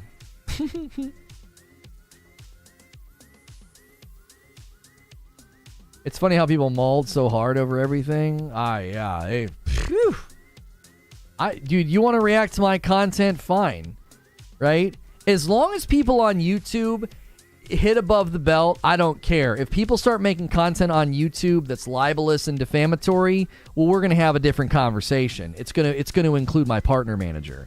But as long as they're keeping the hits above the belt, then I don't have any problem with people reacting to my content, my argumentation, or debunking my stuff. I don't care. How do you debunk your theory? I've not seen how he debunked my theory. Now, I did see screenshots of an Aaron Greenberg tweet that I had never seen before where he was like, this is absolutely never going to be... He didn't say never, but he said something to the effect of, no, this is not a timed exclusive.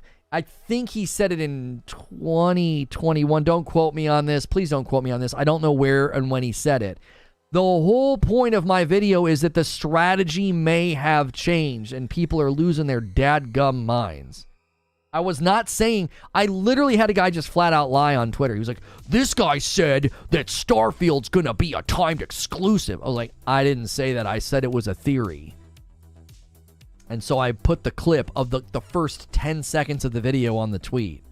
Like, why are you out here lying, bro? They might say you're crazy. I'm struggling to understand why anyone would buy Starfield who has Game Pass. Because I want to help the commercial success of the game. I think that's more important than installing it and playing it. I want to be able to see the Paragon tree so I can see what to put points on to and get ready to plan that far out. Yeah, I could see that, Jeffrey, but that's part of the game's appeal and the mystery on day one, isn't it? Like, if you know everything right now, I don't know, that's like looking under the hood of the Christmas tree and looking at all your presents before they're wrapped. Some guys took the Starfield video and put a nasty spin on it, saying that you're coping and that you're a pony. I don't care. You mean to hang out a bit in here, Lono? Yo, what's good, Teddy? No, we're good, man. We're good. They don't come to YouTube chat. They can't hang with somebody that can actually speak intellectually and like break things down in complete thoughts. I think my favorite tweet over the weekend was Colt Eastwood misunderstanding my analogy and saying that he corrected me. I think that was my favorite. I corrected him. He misunderstood the analogy. I think it might have been the first time some people heard the term fiduciary duty. I really do. They're having a real hard time. Someone's like, legally obligated? So they're going to go to prison if they don't do it? You could hear the steam. You could hear the steam coming out of their tiny brain. Fiduciary, legally obligated? Is Jim Ryan gonna go to prison? Oh my gosh. It was too much. I was like, these are real people. These people exist. They have jobs. Like Creature says, there are people that rely on you. There are people that rely on you. You're responsible for people. Oh my gosh. The level of dumb. The level of dumb. It was remarkable. It was remarkable. It was that. It was either a complete misunderstanding of the analogy. There's no way Burger King could buy Coke. That's not the point of the analogy.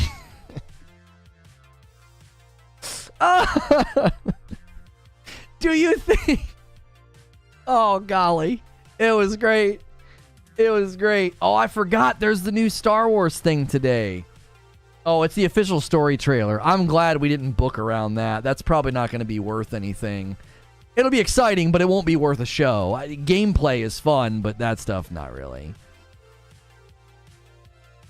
I mean, in theory, depending on how and why he executed an action, he could land in prison for it. Yeah, that is true. Yeah, you can end up in white-collar prison for nonsense as a C-suite employee. You can, actually, sure.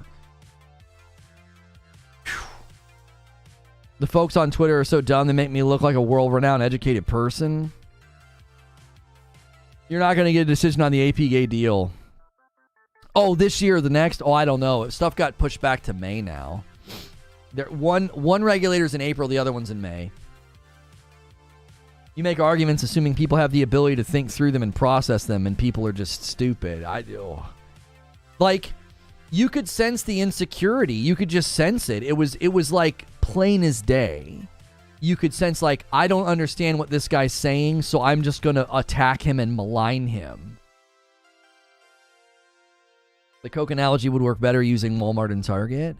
I just tried to use a company whose primary revenue stream is not Coca-Cola. It's a secondary revenue stream. The estimates are 5%. 5% of the annual revenue of McDonald's, $23 billion. McDonald's, pulls in $23 billion annually, and 5% of that is from Coca-Cola.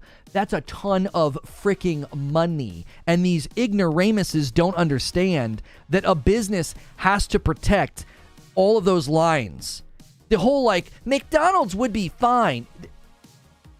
Oh my gosh, that's not ever what the point was. The point was they're responsible to protect that income. It's literally what they're supposed to do. That's the whole point of the clip. And the clip was literally making people's heads explode. Like that's what they're supposed to do. They're responsible to protect their line items. What's so hard to understand about that? I don't get it. Even if it's only 5% of their annual income, that's still a ton of money. When you bring in $23 billion and 5% of it's from this relationship, if that relationship is threatened, you're going to protect it because that money is helping all your margins. It's keeping shareholders happy. You can't just shrug at that. That's fine. We sell more cheeseburgers anyway. Oh my gosh. It's just unbelievable. It's unbelievable how little these people understand about business. Just literal basic, community college business fundamentals, and they don't get it. It's like, you can't be helped. You're blinded by your allegiance.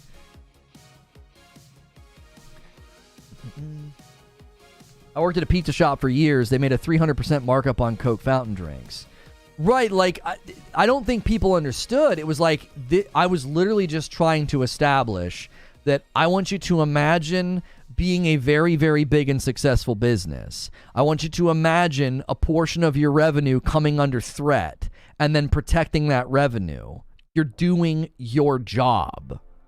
That's what you are supposed to do. Your shareholders would have every right to sue you if you shrugged at a 5% profit disruption. They'd be like, you just stood idly by, you didn't do anything? What, you didn't try to get concessions? You didn't try to push for any regulatory oversight? You just let this happen? They would sue you. They'd be like, what are you doing? We just lost millions of dollars. Fountain drinks are their primary profit drivers typically. Oh, the thing that killed me too with the McDonald's analogy, I had a guy tell me, he's like, nobody goes to McDonald's just for a Coke. And I'm like, that's actually not true. I could list 10 people personally right now that I know that'll never buy food from McDonald's, but they go through the drive-thru and get a Coke. My wife will never buy a cheeseburger and eat it from there. She won't. She gets a Coke. Her sister, her mom, her friends, she follows people on Instagram that's what they do when they go to fast food places. They just get a soft drink. They go through the drive-thru. Like, that's you know what I'm saying? Unbelievable. I've seen too many content creators across a variety of topics show a lack of understanding of how the world actually works. Like, they don't know how much they don't know. That fountain Coke they have has crack sprinkled in it. Oh, it's a proprietary recipe, too. That's the other thing people don't understand. The analogy worked quite well. Can we get 22 more likes on the video? McDonald's Coke hit different? They literally pay for a proprietary recipe. You can't get that flavor anywhere else. It tastes different at McDonald's for a reason. It's slightly more syrup or something.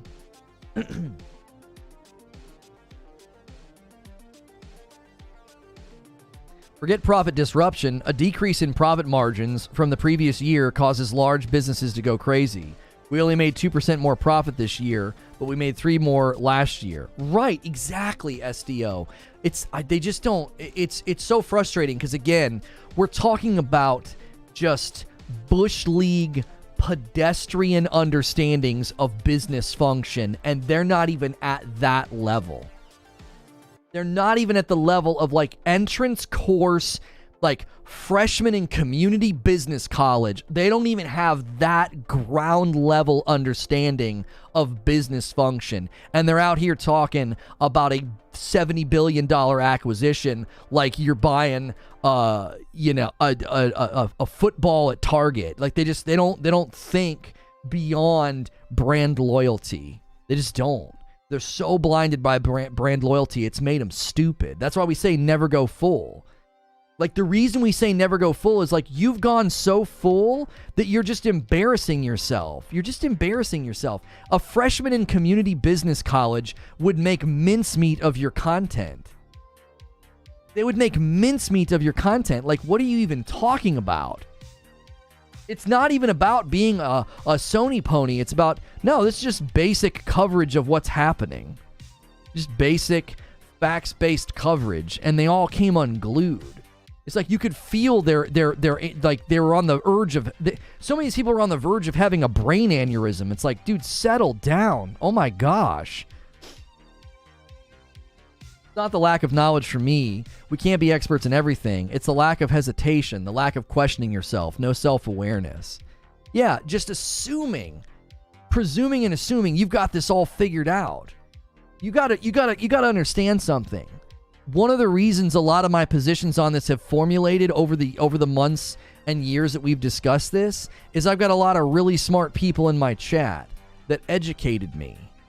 Because I was definitely more Xbox leaning guy. I was definitely more of an anti-Sony guy in my initial outings, and we couldn't even cover Sony content. These people are like, this guy's just making it big, being a Sony pony. It's like, we couldn't even cover Sony stuff a year ago. Nobody would watch because most of my audience was Xbox. But the more we researched and the more we looked into it, the more we covered, I was just like, I don't like how Xbox is handling anything. I don't like how they're handling their their IPs, their employees, and then I look at this acquisition, I'm like, I don't like this either. And then nobody has the ability to think in nuance. Like, well, you're just a pony. Like, oh my gosh. You should have a hot take for each platform every other week to see how many platforms fanboys rally for you and against you. Purple to be impacted by Amazon layoffs, 9,000 more employees in the coming weeks. Purple's not long for this world. Purple's not long for this world. I remember Lono being on my side. Would you look at that? Yeah. There's a storm coming. There's a storm coming.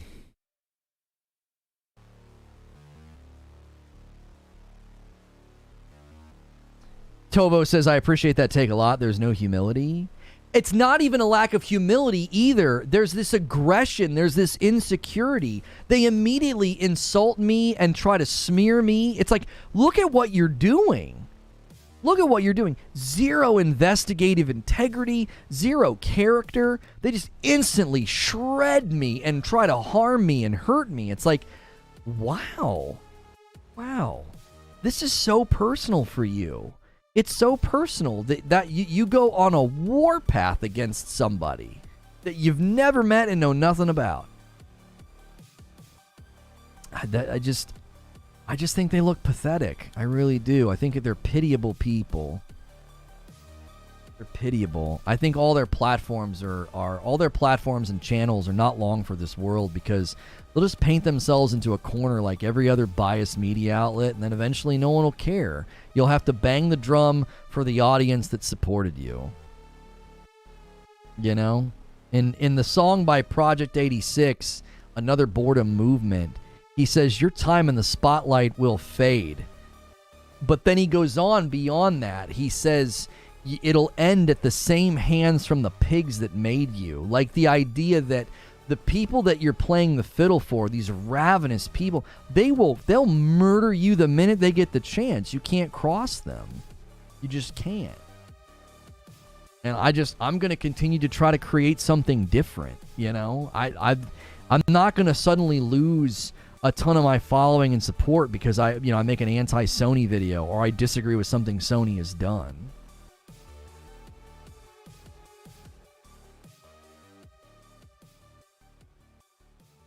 Making content on the internet is like driving in traffic. Humanity's just different in that context. It's so much worse. Yeah. I think one of the things I liked about how they did some of these areas is they're not afraid to put really big enemies in some of the smaller areas. I liked that. Because you got these guys here, but then you'll have like the big bro like show up and start slamming the ground. I'm excited to play Druid and Necromancer. Yeah. I'm kind of bummed that they spread them out like that because I was way more interested in the Necro and the Druid, but what are you going to do? I did not finish Act 1, no, Andrew. I'm going to try to this weekend, which is unfortunate because, I got so far on my Sorcerer, and if I start over with a Druid or a Necro, I don't know if I'll make it. No, I know you're not being fatalist, Tovo. I know you're not being fatalist. I'm not bothered or concerned. Like, I don't disagree with you, but I respect that you're true to yourself. Thank you. Two kinds of people applies to all things, including traffic and content creation. I'm in it to win it, and we are all in this together. Figure out which person is, and then they make sense. Right. Yeah. I mean, like I said, I'm not going to make any public responses unless I feel like my hand is forced. And there was one particular person that I feel like he's forcing my hand because he's going beyond just saying, oh, here's an article, ignore this guy. Like, he's actually posting libelous, defamatory statements about me, calling me certain things. And it's like, man, you're going to force my hand, bro. Like, I don't want to do this. I don't want to go down this road. Just leave me alone, bro. I'm not doing anything. I'm not going to call your coverage out anymore. I'm not going to name your name anymore. You've shown the type of person that you are. Like, you're unworthy to be named in my public content. Like, I'm not doing this because this is what you're going to do. But if you push this issue, you're going to push me and back me into a corner where I have to defend myself. And you're not going to find it pleasant. You're just not. You're not going to find it to be a pleasant experience. MM2K gonna push the goal on the members a little bit closer. 17. That's a brand new member. That's not a gifted. Thank you so much, MM2K. Guys, we are 8 members away from our daily goal. When we hit 25, I have to give 5. Thank you for being here. Make sure that you guys just saw it. Use the P word. Yeah, Eugene. That's not him just linking to an article anymore. You've now crossed the line. Like, come on, bro. Just leave me be. I did a video. I quoted your article.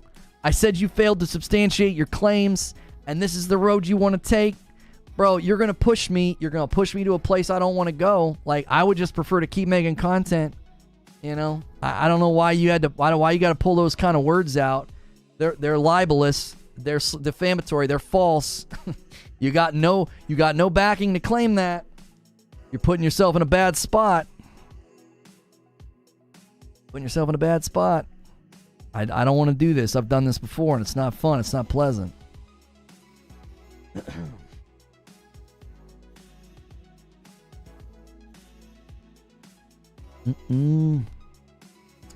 Let's slam through this member goal. I want to gift 5 members. And we're going to be covering Diablo 4 quite a bit on the channel. So these are always a great time to enhance and grow our member pool.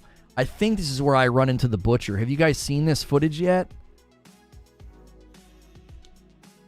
Watching Asmongold, he played Barbarian and Sorcerer. He enjoyed the latter way more. Yeah, I had the same experience.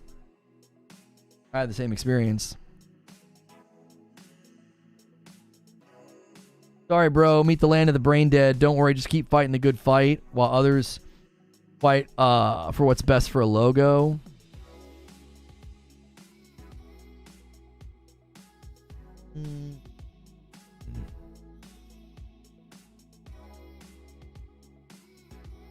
Just saying, says Eugene, the UK courts have been forcing some apologies lately because of stuff that they deem slanderous. Yeah, and that's where he lives. Isn't that where he lives? You want to throw around terms like that, brother? Okay, that's fine. Maybe there's somebody in the UK I can talk to about you and your attempts to harm my brand and my business. Maybe let's do that. Let's have that conversation. Like I said, it's not going to go anywhere pleasant. You want to issue a public statement and fix it? Ball's in your court. I'm just so over it. I'm so bummed. Ran so many dungeons and cellars, caves, never experienced the Butcher. Guess I'll have to endure the open beta weekend to try again. Yeah, he's brutal. He absolutely trounces you. He just absolutely trounced me. Now, with him being random, can you increase the likelihood of him showing up? Because can you increase the likelihood of him showing up? Let me go back on the map and show where I was. Are there areas where he's more likely to spawn? Hang on. Because before I go in here, I think I show... Yeah, I was in Mercy's Reach. Which was, I believe, kind of up north. Or is it purely random? Can he show up in any dungeon? The Butcher dropped on me and absolutely slaughtered me. I was dumbfounded on how unprepared I was for that experience. I wasn't just unprepared. I was underleveled. Like, I couldn't even hurt him. I mean, I didn't even make a dent in his health. Who in the UK do I need to scold? We can talk about it later, Valiant.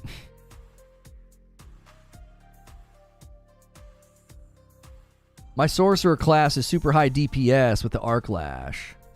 How does it feel to say Diablo 2, my favorite Diablo? There have been people that have said that the skill trees are...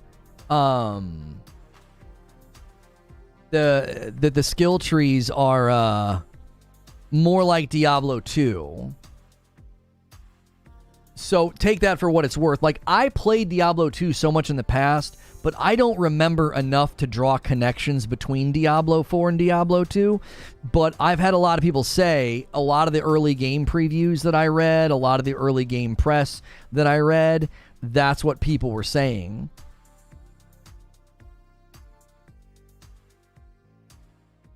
Like, there are people that are saying, like, hey, like, if you like Diablo 2, this is a blend of Diablo 2 and Diablo 3. I saw a lot of people saying that. I don't know enough about Diablo 2, you know, to comment. I do think the way the skill trees play is... I think it's better than Diablo 3, personally. Personally, I think it is. So if you guys want to see the Butcher, as far as Diablo 4 beta gameplay, the Butcher, people that were looking for him, he showed up here for me in Mercy's Reach, and he absolutely obliterates me. Like, I don't even think I move his health bar. My build got stronger as I played with my Sorcerer too, so I don't know, you know, my build was a little experimental and not quite, you know, refined or polished at this point. So, did I play Diablo 2 Resurrected? Not for very long. The lack of potion stacking, I just couldn't do it. Yeah, see, like, I hit him there, and I mean, his health isn't even moving. I think I got like maybe 2% off. Yeah. 4%. He has arrows. He has 2 arrows for health potions. And I don't think you can freeze him either. I think I tried to. And I don't have freeze yet. That might have helped me. Because I set up my freeze to make people vulnerable. Yep. Down to 1 potion. He's just an absolute monster. I preferred the D3 purely on the aesthetic level alone. Yeah. He does not let you get away either. He does not let you get away. Because, like, I was like, well, let me just run through here. Maybe I can just get past him. Nope, he grabs me right there. I was trying to run away. I was literally about to go through that door and, like, make my escape. And he grabbed me. He freaking hooked me. I was like, I'm getting out of here, bro. Does the butcher say, oh, fresh meat? No, I don't think... I don't know. I don't think I heard him say anything. The directional movement and the skill tree are totally influenced by D2, says Anung Unrama. Well, there you go. There's somebody saying that it's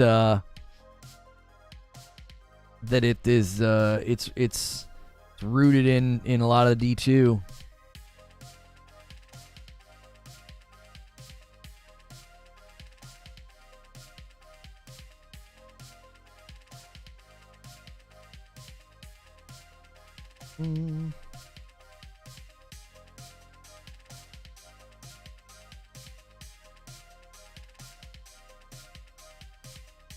Yeah, you can't freeze the bigger bosses. That's kind of a bummer for Source.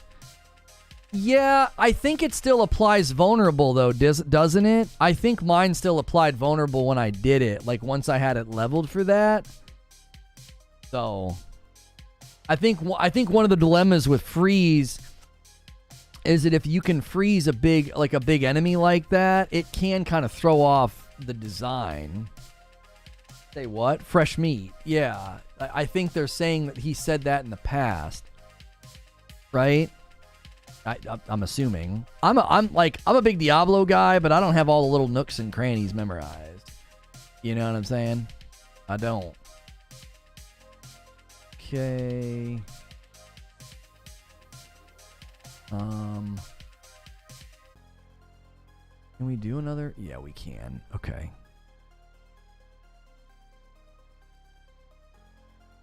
Yeah.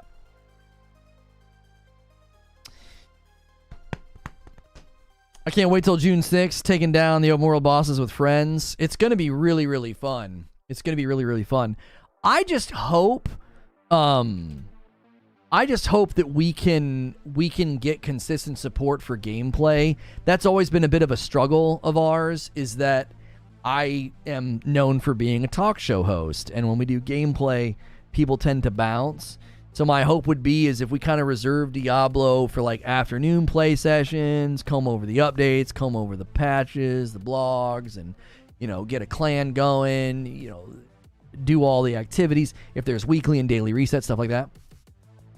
Really, really hoping that people can kind of catch that vision and give us a place in a game that we can kind of cover at length. That wouldn't mean that the channel becomes a Diablo channel, right? We would still do a daily talk show in the morning. This would be more something that we would do in the afternoons.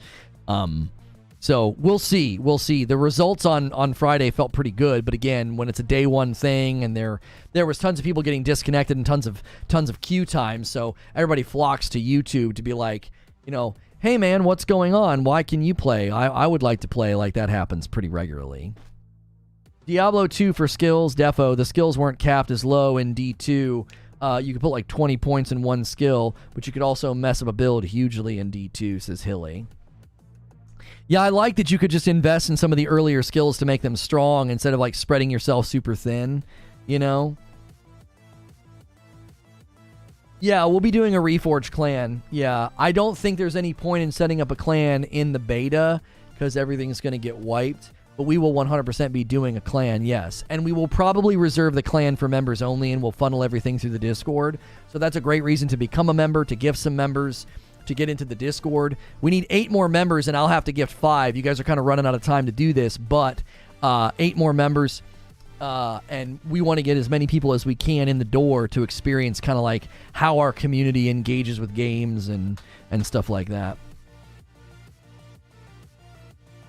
Asmon does both, and I only engage with his talking content, not his game content. It's perfectly doable. You just need to have a process to split effectively. Yeah, you need people that want to show up for the, you know, for the afternoon stuff. Yeah, here's what happens if you try to go too far in the beta. If you try to go to like the edge of the map, or not the edge of the map, the edge of the zone that they put into the beta.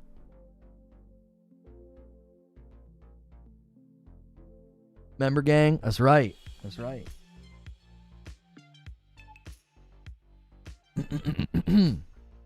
Thank you guys for getting us to 400 likes on this video. Thank you to all of the new subscribers today. I greatly appreciate it.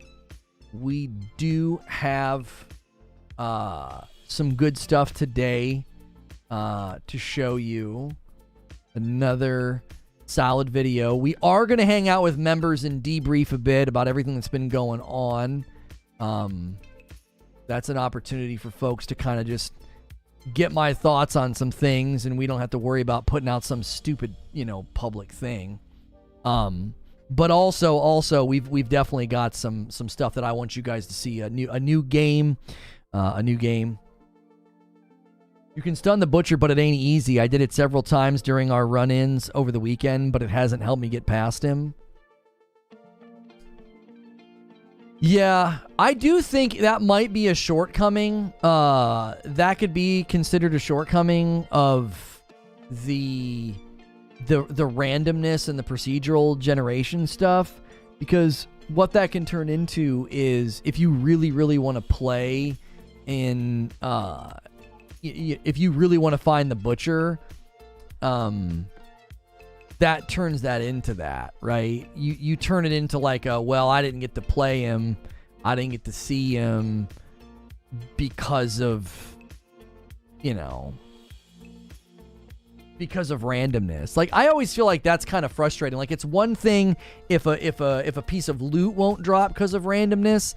I think it's a completely different thing if, like, you can't experience a boss fight or an encounter, or, you know what I'm saying? Like, if you can't experience something because of RNG, I do think that hits a little bit different.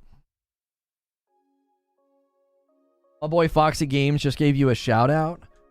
A shout out where? I'm not familiar with Foxy Games. Like, gave me a shout out on Twitter, YouTube.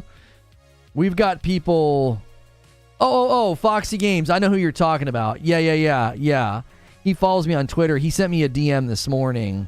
And I said, hey, thanks for the support or whatever, because, you know, it's getting kind of nasty on Twitter, but, you know, Twitter going to do what Twitter going to do, you know. That's just Twitter's MO. That's all they know how to do to a certain extent. We're not concerned. It doesn't affect our content. But I appreciated his shout out. I appreciated his DM. He followed me. He reached out. You know, he was like, "Hey man, just wanted to know I appreciate your content." And I was like, "Hey, I appreciate it." Oh, he did it on his channel? Oh, that's really sweet. That's really nice. I appreciate that, man. That's really kind of him to do. You know, his channel is 37,000 subscribers. So I appreciate it very, very much. It's nice when people decide to do that. Even our boy Doc Dark did a little reaction video to me. You know, appreciated it.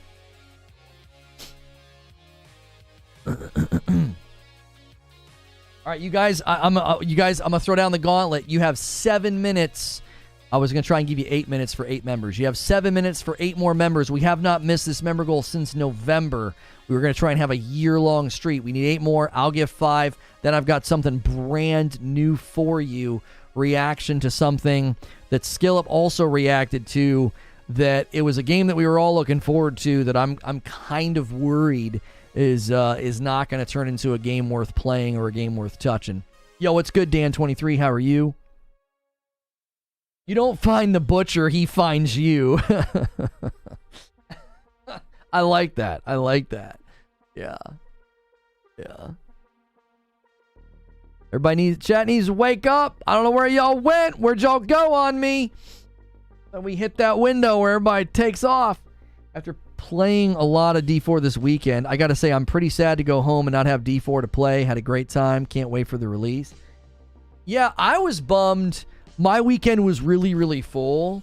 So I only got to play a teeny bit on Saturday afternoon. I would have played a bunch with my wife on Saturday night, but we had to do the Star Wars watch party because everything got pushed back because of the power outage a couple weeks ago. Like the power outage weekend was supposed to be doubleheader horror. The following weekend was supposed to be Star Wars, and then this weekend was supposed to be all Diablo. And I was like, yeah, we had to shuffle everything, you know?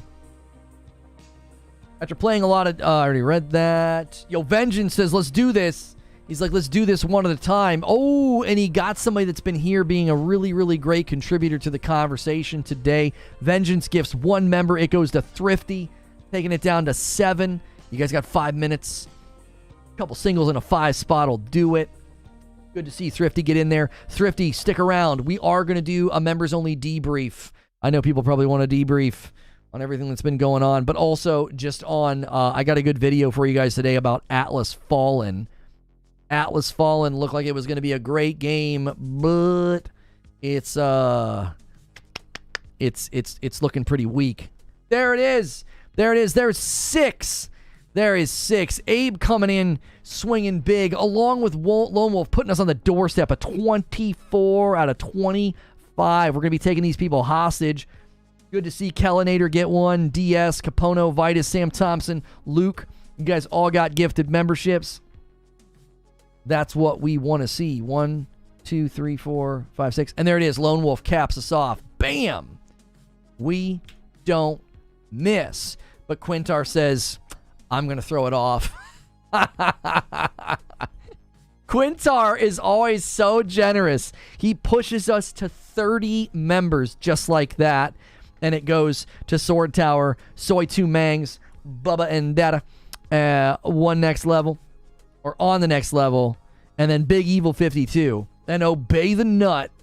You guys all got gifted members. Thank you so much. I appreciate that. If you guys just got a gifted membership, man, stick around. Stick around. I got good stuff for you. I got good stuff coming. We got a brand new video for you to watch. We got a members only stream for debrief. Gonna be a good time. Don't go anywhere. And I'm gonna gift my 5 now so that I don't forget. I'm gonna gift the 5 that I owe now so that I don't forget. This is a nice reward for sticking around and watching the show for 2.5 hours. You guys are the absolute best. There's my 5, paying it forward, saying thank you. Quintar was making sure just in case my check bounces. There you go. All right, here comes mine. Delonte Capers, Steve McCormick, Los, Shin Sakai, Pain 420. There you go. You guys are all now members as well. You guys are in there. You're in there. When's the members trailer stream? Tuesdays? Yeah, new trailer Tuesdays. This last Tuesday, we didn't even watch a single trailer, though. We were getting caught up in the, in just, I don't know. At some level, I gotta say something when stuff keeps happening. It's like, oh my gosh. Like, I didn't even try over the weekend, man. I just threw out a video on Saturday thinking, this is a pretty good analogy. And it just lit the dadgum world on fire. I was on the phone with Creature on Sunday. I was like, it's not my fault. I was like, it's not my fault. I didn't call anybody out. I didn't do anything. I just put out a video. Is there a little delay on stream these days? I have switched to normal latency, Valiant, because we were getting so many blips. We were getting so many blips on low latency. And Chapter 8 and a couple other people said, I watch streams all the time and they don't blip this much. And I think most people just stream at normal latency. So I know it cuts down a little bit on my response time, but it's so much better than how many blips we were getting. We had virtually no problems last week. And it affects viewership. It affects the strength of the video. Our streams have been stronger. So, what's up, Lono? New schedule at work so I can finally hit the live shows now? Well, good to see you. Good to see you. Well, I got to send you guys over to a video. Atlas Fallen released a bunch of new info and a bunch of new gameplay, and I'm a little worried it's going to be another Forspoken. So, please click the link in chat or ride the redirect. Once that video is over, I'm going to hang out with members for an end-of-day debrief, okay? So if you're a member, ride this redirect or click the link. Do a favor for me, and when you guys head over to this Atlas Fallen video, give it a like. Get it to 100 likes really, really quickly. That'll help that video. I really think people need to pay attention because this looks like it could be another Forspoken, all right? It looks like it could be another Forspoken. So click the link in chat or ride the redirect, and I will see you guys over there for the debut of a premiere about Atlas Fallen. Bunch of new details as well as gameplay. I'll see you guys over there. Thanks for your support. As soon as you get over there, smash that like button. There's 400 of you, and then we're going to hang out with members after for a debrief.